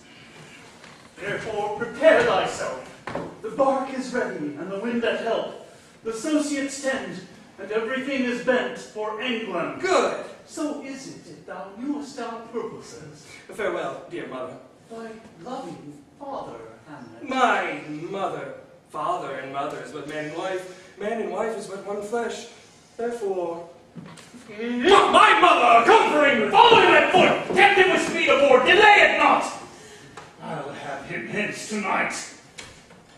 England, if my love thou hold'st at aught, as my great power thereof may give thee sense, thou mayest not coldly set our sovereign process, which imports at full, by letters congruing to that effect, the present death of Hamlet. Do it, England, for like the hectic in my blood he rages, and thou must cure me, till I know 'tis done. Howe'er my haps, my joys were ne'er begun.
Speak with her.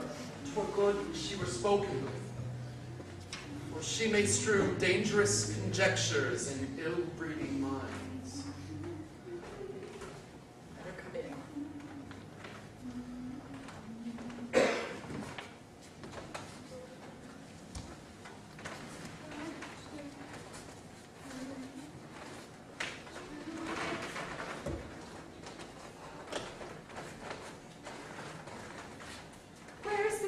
Majesty of Denmark. How now, Ophelia? How should I your true love know from another one? By his cockled hat and staff, by his sandal shore. Ah, sweet lady, what imports this song? Say you? I pray you, mark. He is dead and gone, lady. He is dead and gone. At his head, the grass came turf, at his heels a stone. Nay, but I pray you, mark! So white as shroud as the mountain snow, lard and all the sweetest weather rose, which bewept the ground and grow with true love's showers.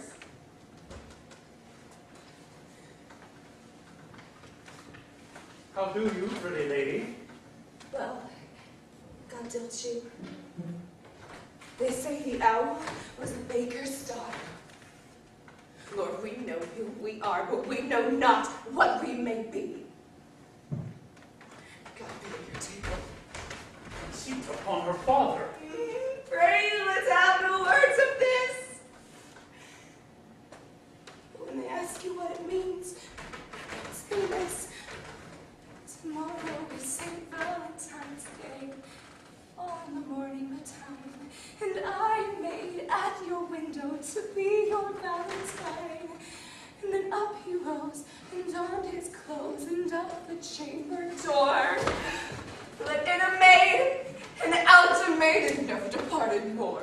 Pretty Ophelia. I'll make an end on it. And he, and by Saint Charity, lack and fight for shame.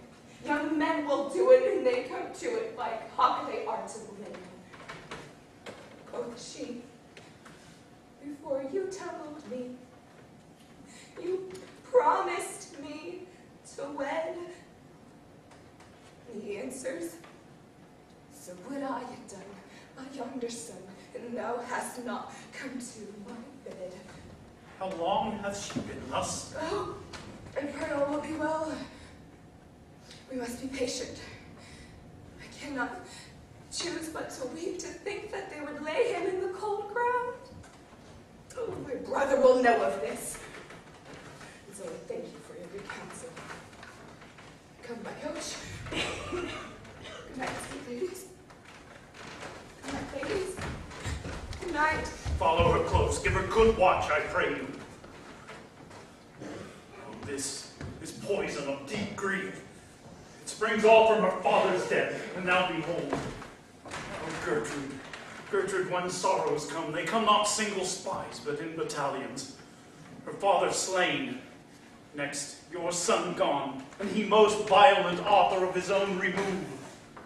The people, muddled, thick, and unwholesome, in the thoughts and whispers for good Polonius' death. Poor Ophelia divided from herself and her fair judgment. Last, and as much containing as all these, her brother is in secret come from France, feeds on his wonder, keeps himself in clouds, and wants not buzzers to infect his ear with pestilent speeches of his father's death, or in necessity of matter beggared. Will nothing stick our person to a rein in ear? Where is the king? What is the matter? What noise is Oh, this? thou vile king, give me my father! Calmly, good Laertes! That drop of blood that's calm proclaims me bastard! It cries cuckold to my father! It brands the harlot, even here between the chaste unsmirched brow of my true mother! What is the cause, Laertes, that thy rebellion looks so giant-like? Let him go, Gertrude. Tell me, Laertes, why thou art thus incensed? Let him go, Gertrude. Speak, man. Where is my father? Dead. But not by him. Let him demand his fill. How came he dead? I'll not be juggled with. To hell allegiance. Vows to the blackest devil. Conscience and grace to the profoundest pit. Let come what comes, only I'll be revenged most thoroughly for my father. Who shall stay? My will, not all the world. Good Laertes, if you desire to know the certainty of your dear father is writ in your revenge at swoop stake, you will draw both friend and foe, winner and loser. None but his enemies. Will you know them, then?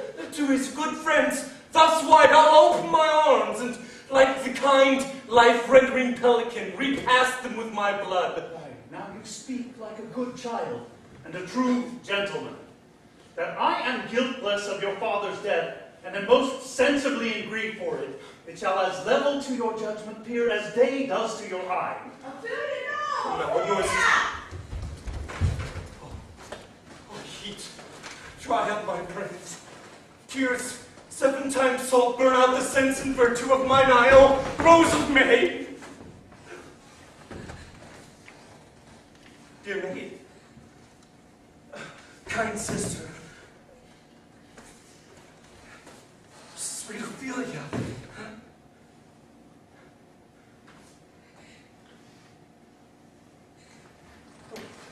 heavens, now is it possible that the young maid's wit should be as mortal as an old man's life? There's Rosemary. That's for remembrance. I pray you, love, remember. And here's the pansies. That's for thoughts. Oh, it's just a document in madness, thought and remembrance fitted. Columbines. Here is rue for you. And here's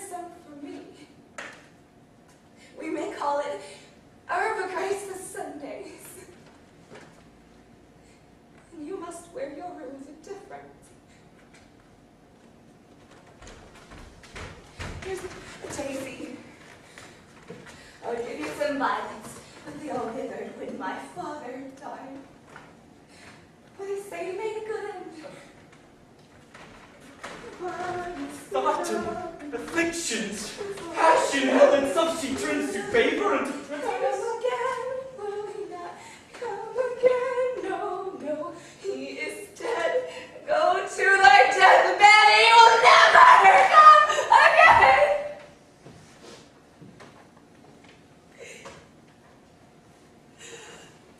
Oh, God. Have mercy on his soul. And on all good Christian souls, I pray, God.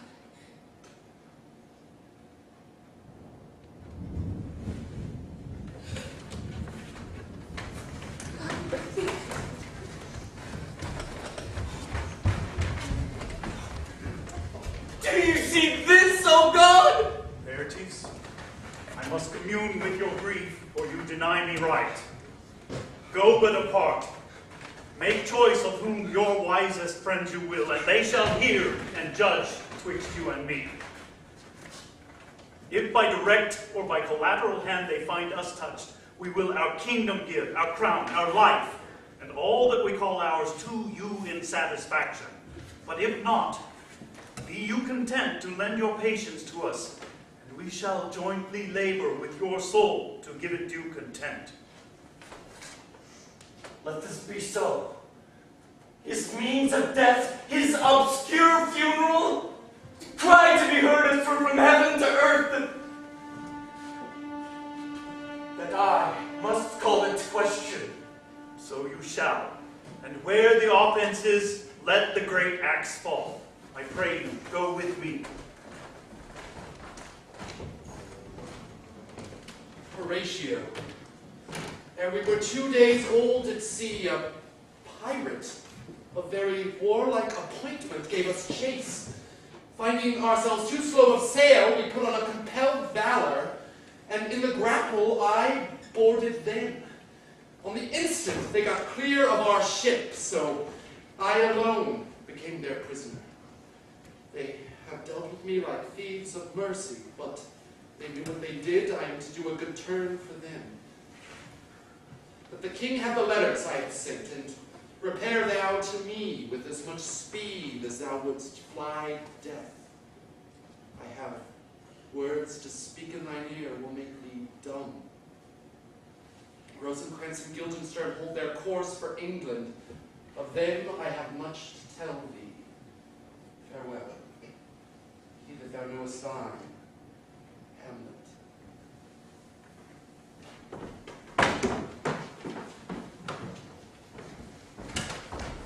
Now must your conscience my acquittance seal, and you must put me in your heart for friend, sith you have heard, and with a knowing ear, that he which hath your noble father slain pursued my life. It well appears, but tell me why you proceeded not against these feats, so criminal and so capital in nature. For two special reasons. The queen, his mother, lives almost by his looks, and for myself, she is so conjunctive to my life and soul, that as the star moves not but in his sphere, I could not but by her. The other motive is the great love the general gender bear him, who, dipping all his faults in their affections, convert his gibes to graces. And so have I, a noble father lost, a sister driven into desperate terms, whose worth, if praises could go back again, stood challenger on mount of all the aged for her perfections. But my revenge will come. Break not your sleeps for that. You must not think that we can let our beard be shook with danger and think it pastime. You shortly shall hear more.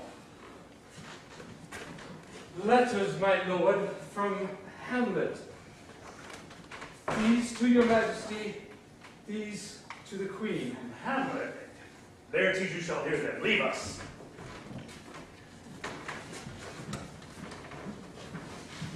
High and mighty, you shall know I am set naked on your kingdom.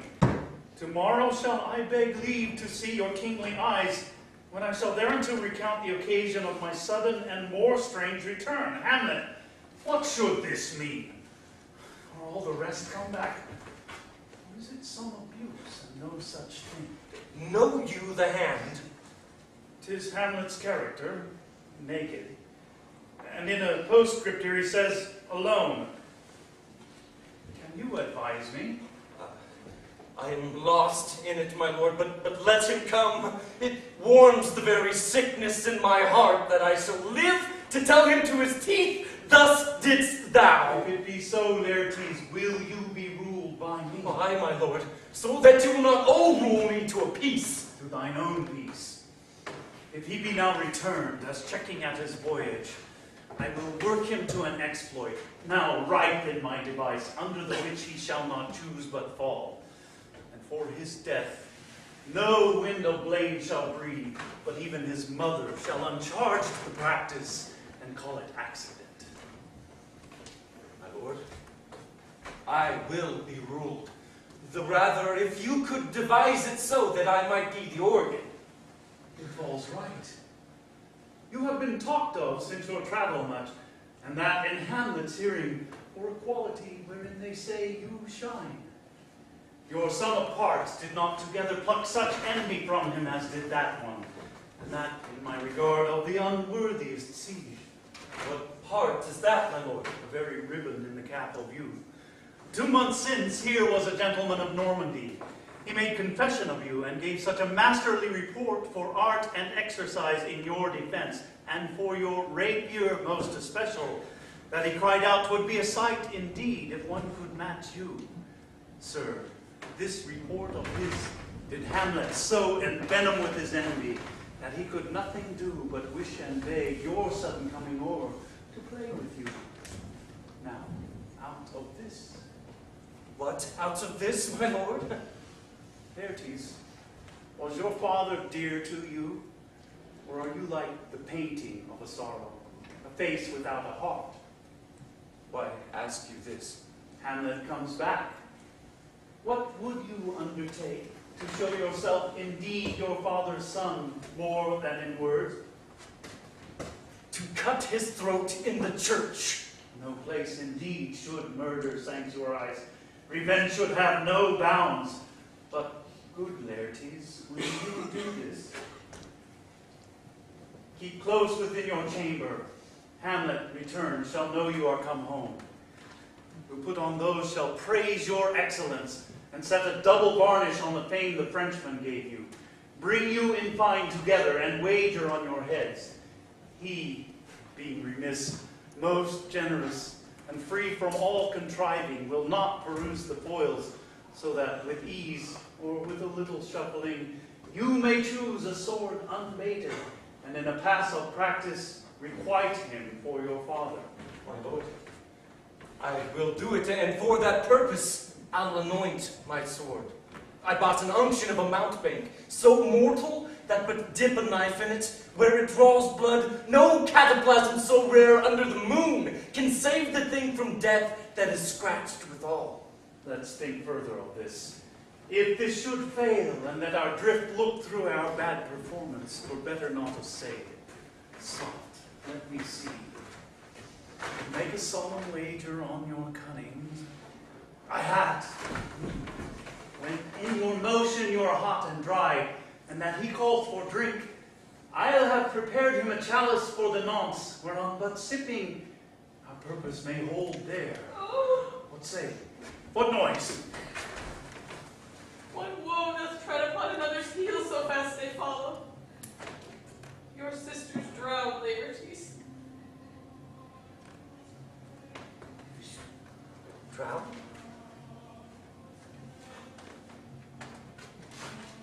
Where? There's a willow grows about the brook which shows its long leaves in the glassy stream. There with fantastic garlands did she make, crow flowers, nettles, daisies, and long purples that little shepherds give grosser name. Our cold minds did dead men's fingers roll. There on the pendant boughs, your coronet weeds clamoring to hang, and ending a sliver broke. Down her reedy trophies and herself fell into the weeping brook. Her clothes spread wide, mermaid-like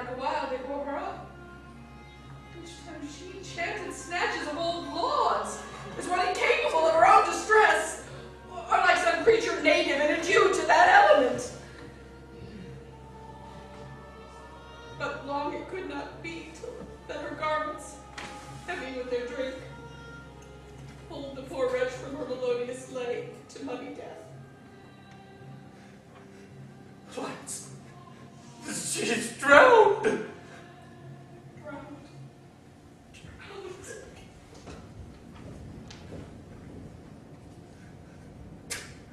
Too much water hast thou, poor Ophelia. Therefore, I forbid my tears.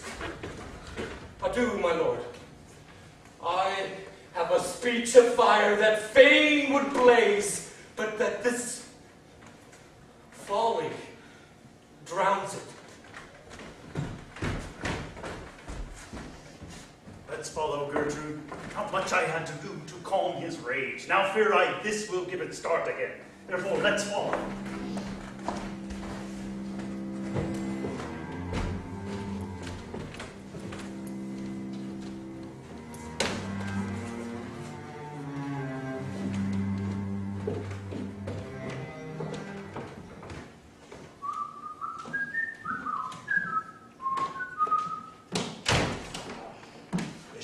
Buried in Christian burial when she willfully seeks her own salvation. Oh, I tell thee she is.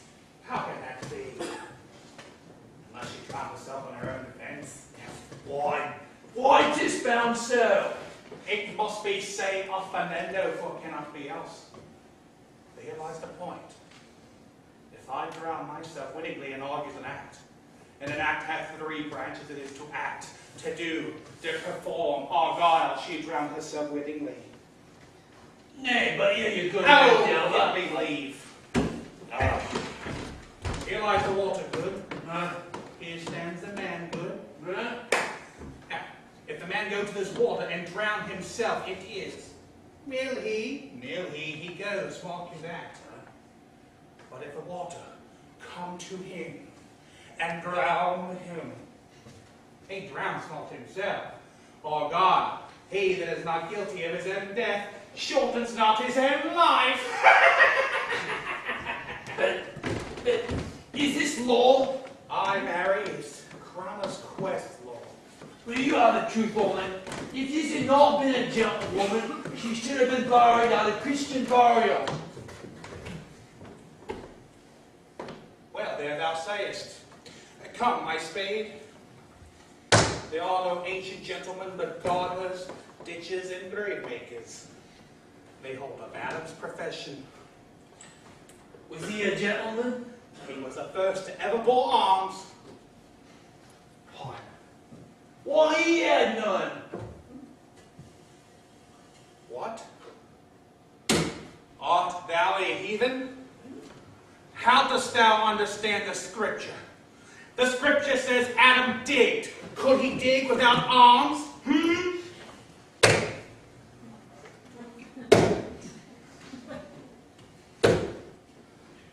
I'll put another question to thee. Go to. What is he that builds stronger than either the mason, the shipwright, or the carpenter? Aye, tell me that and unyoke. Mary, now I can tell. Do it. Mars, I cannot tell. It is the gallows maker, for that frame outlives 1,000 tenants.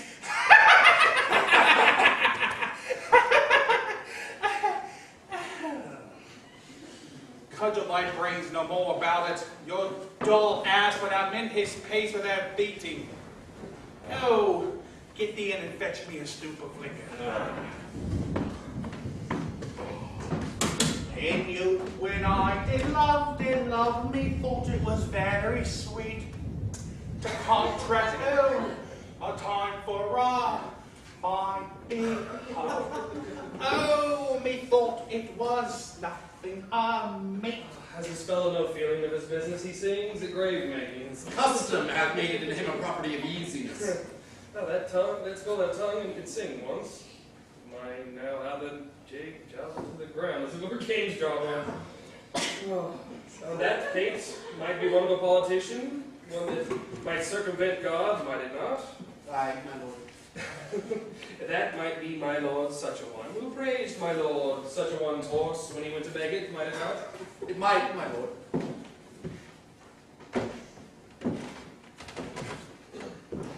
Whose grave is this, sir? Mine, sir. Who I think it be, for thou liest in it. You lie out on it, sir, therefore 'tis not yours. For my part, I do not lie in it, yet it is mine. I think it bad be, for thou liest in it, to be in it, and say it is thine. What man dost thou dig it for? For no man, sir. What woman, then? None neither. Who is to be buried in it? One that was a woman, sir. Oh, but rest her soul, she did. How absolute the knave is, we must speak by the card, or equivocation will undo us. How long hast thou been gravemaker? Faith, all the days of the year, I came to it our last King Hamlet overcame Fortinbras. How long is that since? Cannot you tell that? Why, any fool could tell that. It was that very day that young Hamlet was born. He that is mad is sent into England. Why was he sent into England? Why? Because he was mad. Though he shall recover his wits there, or if he do not, 'tis no great matter there. Why? 'Twill not be seen in there. There the men are as mad as he. How came he mad? Very strangely, they say. Well, how strangely. Faith, even with losing his wits. So upon what grounds? Why, here in Denmark. How long will a man lie in the earth ere he rot? Faith, if he be not rotten before he die, he'll last you some 8 year or 9 year. A tanner will last you 9 year. Why he more than another? Why, sir, his hide is so tanned with his trade that he will keep the wire out a great while. And your water is a sore decay of your horse and dead body. Here, sir, hath lean is a skull, hath lean you the earth some 23 years. Whose was it? A horse a mad fellow it was. This very skull, sir, was Yordric's skull, the king's jester. Well, let me see it.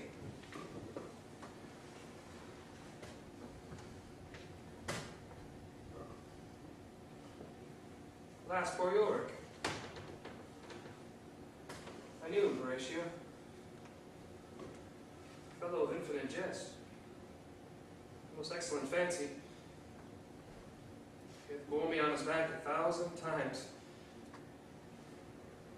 Now abhorred in my imagination it is. Like a which rises at it. It hung those lips I have kissed I know not how oft. Where be your jibes now? Your gambols? Your songs? Quite chapfallen. Get thee to my lady's chamber, and tell her that her paint an inch thick. To this favor she must come. Make her laugh at that. Prithee, tell me one thing, Horatio. What's that, my lord? Do you think Alexander looked this fashion in the earth? E'en so, my lord. And smelled so. E'en so. Well, to what base uses we shall return, Horatio. Why must not imagination trace the noble dust of Alexander till he find it stopping a bunghole? Soft what noise comes here, the king, the queen, courtiers. Who was it they followed? With such maiden rights. This course they followed, with desperate hand to take Purdue his own life. Catch me a while more.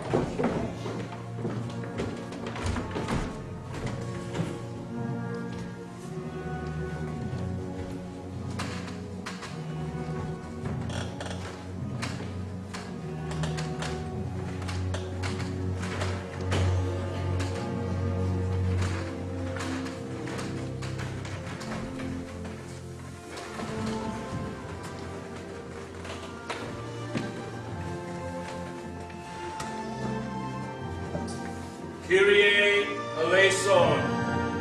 Kyrie eleison. Kyrie eleison. Amen.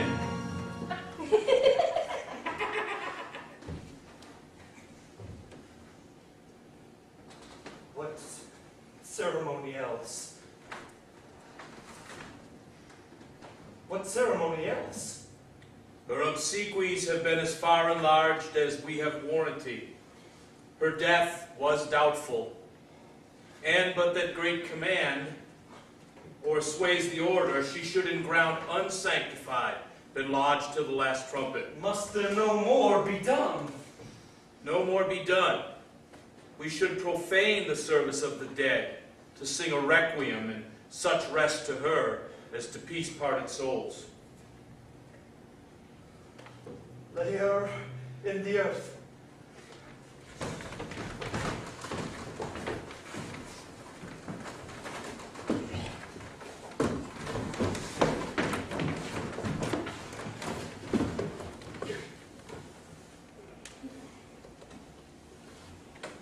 And from her fair, unpolluted body, may violets spring.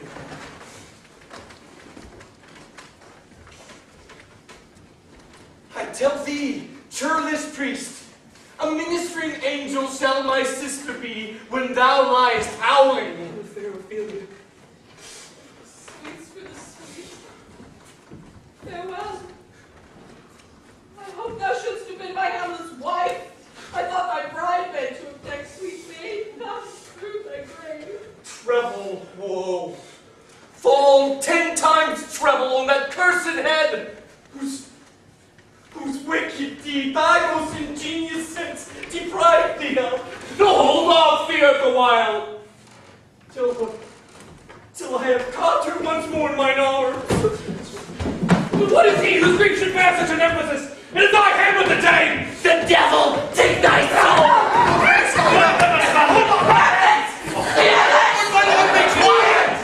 Good love to feel you! 40,000 brothers coming over their quantity of love make up my son! What will thou do for her? He is what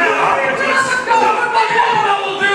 Would feast, would fast, would fight, would tear thyself, eat a crop and I'll drink a vice along to her! Hear me, sir! What is the reason you do use me thus? I loved you ever. But this no such matter. And Hercules himself do what he may. But Catherine, you and the dog will have his day. I pray thee, Horatio, wait upon him. Good Gertrude, set some watch over your son. Strengthen your patience in our last night's speech. We'll put the matter to present push.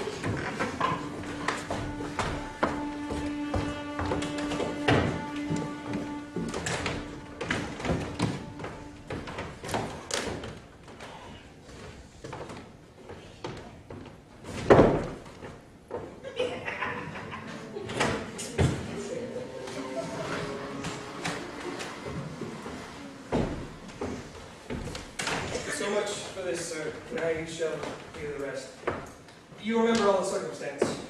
Remember it, my lord. Sometimes our indiscretion serves us well when our deep plots do pall. And thou shouldst learn there is a divinity that shapes our end, rough hew them how we will. That is most certain. Here is the commission.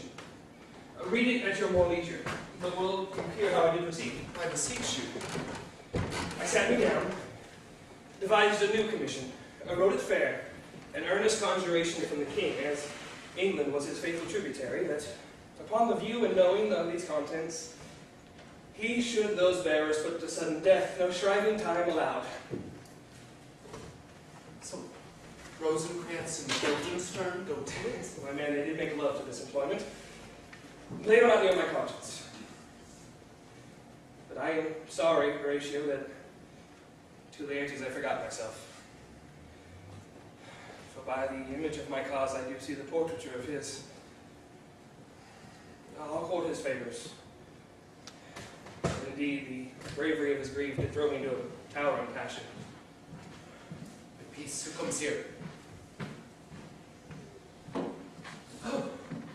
Your lordship is right welcome back to Denmark. I humbly thank you. Dost thou know this waterfly? No, my good lord. Well, my state is the more gracious, for 'tis a vice to know it. Sweet lord, if your lordship were at leisure, I should impart a thing to you from his majesty.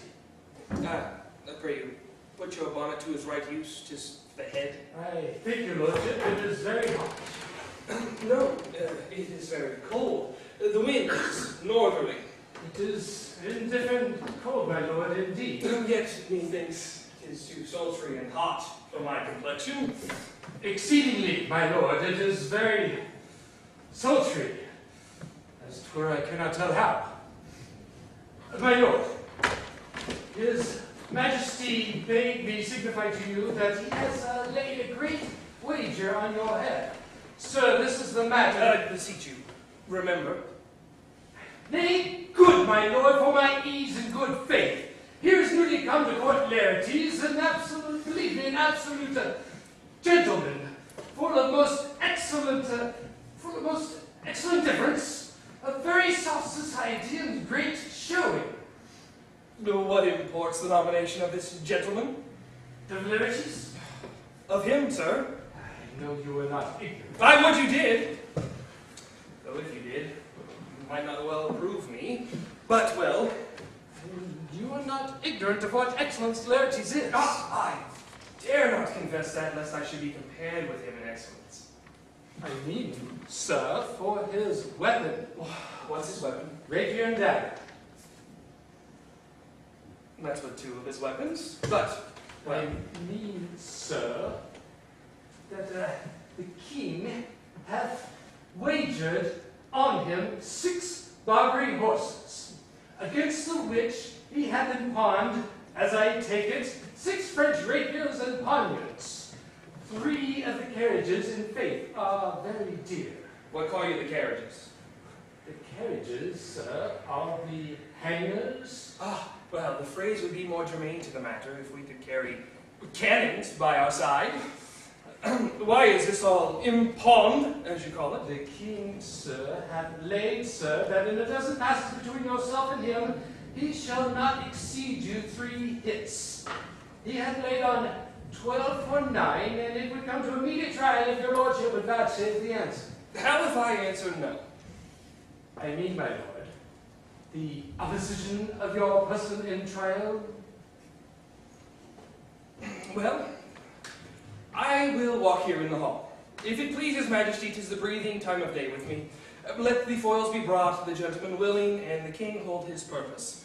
I will win for him, and I can.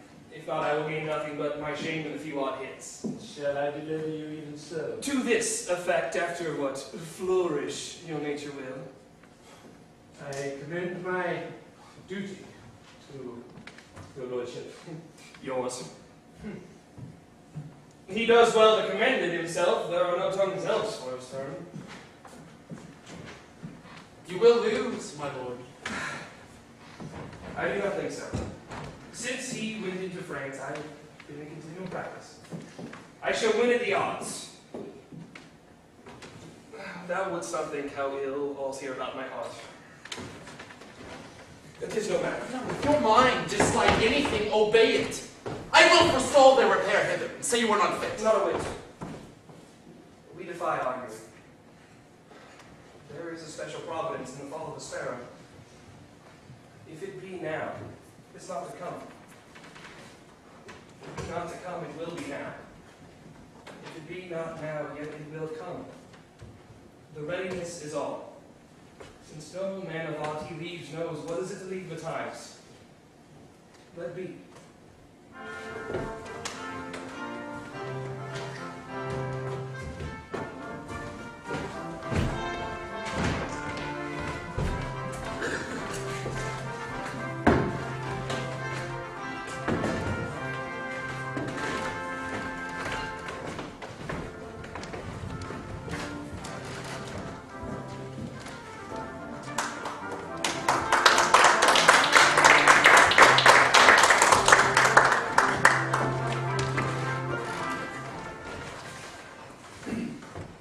Come, Hamlet, come and take this hand from me.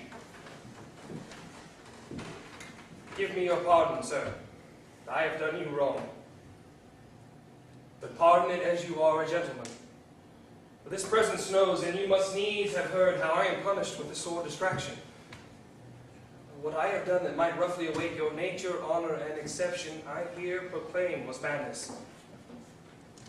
Let my disclaiming from a purposed evil free me so far in your generous thoughts that I have shot my arrow over the house and hurt my brother.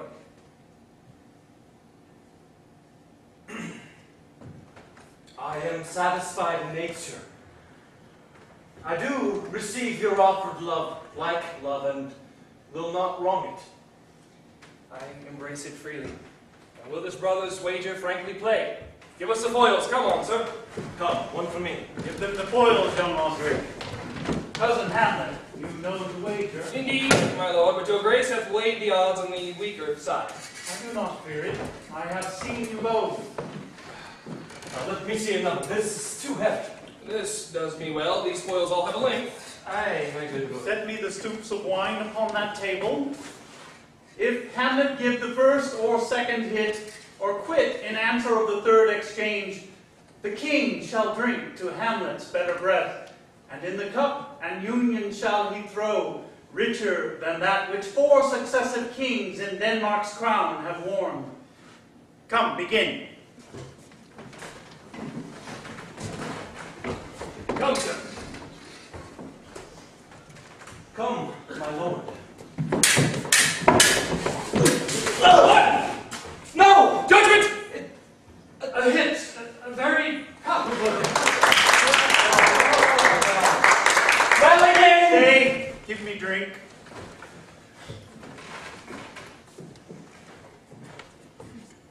Hamlet, this pearl is thine. Here's to thy health. Give him the cup. Yeah, I'll play this bout first, set it by a while. Come, sir.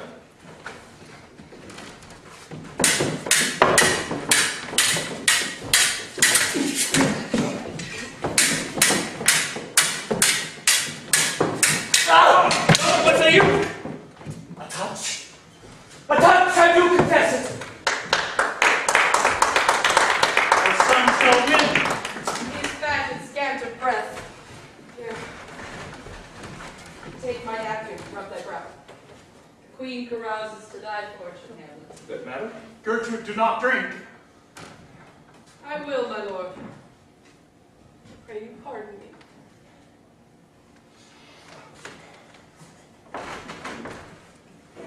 Here, let me. My lord, I'll eat him now. I do not think it. Yet, it is almost against my conscience.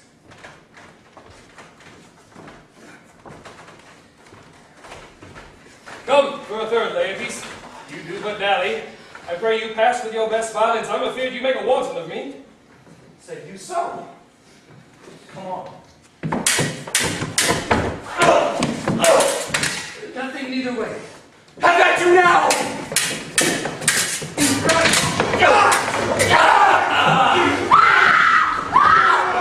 They're incensed! Look to the queen now! Lead on both sides, how is it, my lord? Why, it's a woodcock to my own springs, Osric. I have just been killed by my own treachery. She swoons to see them bleed. No! No. The drink. Drink. My good Hamlet. The drink. Drink. I'm poisoned. Oh, treachery. Lock the doors. Villainy, seek it out. It is here, Hamlet. Hamlet, thou art slain. No medicine in the world can do thee good. The treacherous instrument is in thy hand, unbaited and envenomed. Thy mother is poisoned. I can no more. The king is to blame. Let him do thy work. No! Here thou murderous incestuous damned in vain. Drink up this poison. Is thy union here?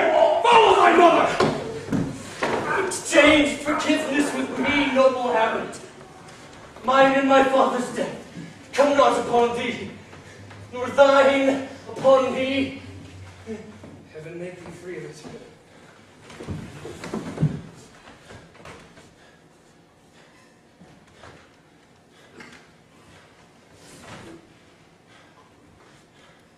You that tremble and look pale at this chance. I do but mute the audience to this act. And I but time. Oh, I can tell you. But let me. Oh. I am dead, Horatio. Now, Livis, report me and my cause a right to be unsatisfied. Never believe it. I am more an antique Roman than a Dane. Here's yet some liquor left. Oh, Mr. Ottoman, give me the cup. By heaven, let go, I'll have it!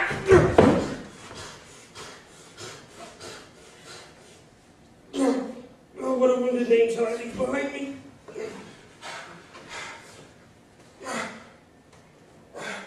Thou didst ever hold me in thy heart. Absent thee from felicity a while, and in this harsh world draw thy breath in pain to tell my story. What warlike noise is this? Young Fortinbras with conquest comes from Poland to the ambassadors of England with this warlike volley. I die, Horatio. The rest is silence.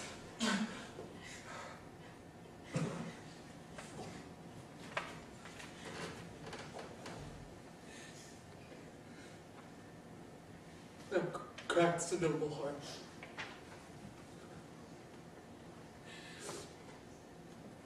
Good night, sweet prince. And flights of angels sing thee to thy rest.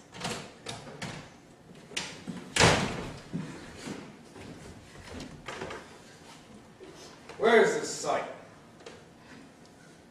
What is it you would see? Thought of woe or wonder, cease your search. This quarry cries on havoc. O proud dead, what feast is toward in thine eternal cell that thou so many princes and a shot so bloodedly hast struck? All this can I speak. Let us haste to hear it. Call the noblest to the audience. Let 4 captains bear Hamlet like a soldier to the stage, for he was likely, had he been put on, to approve most royal. Take up the body. Such a sight as this becomes the field, but here shows much amiss.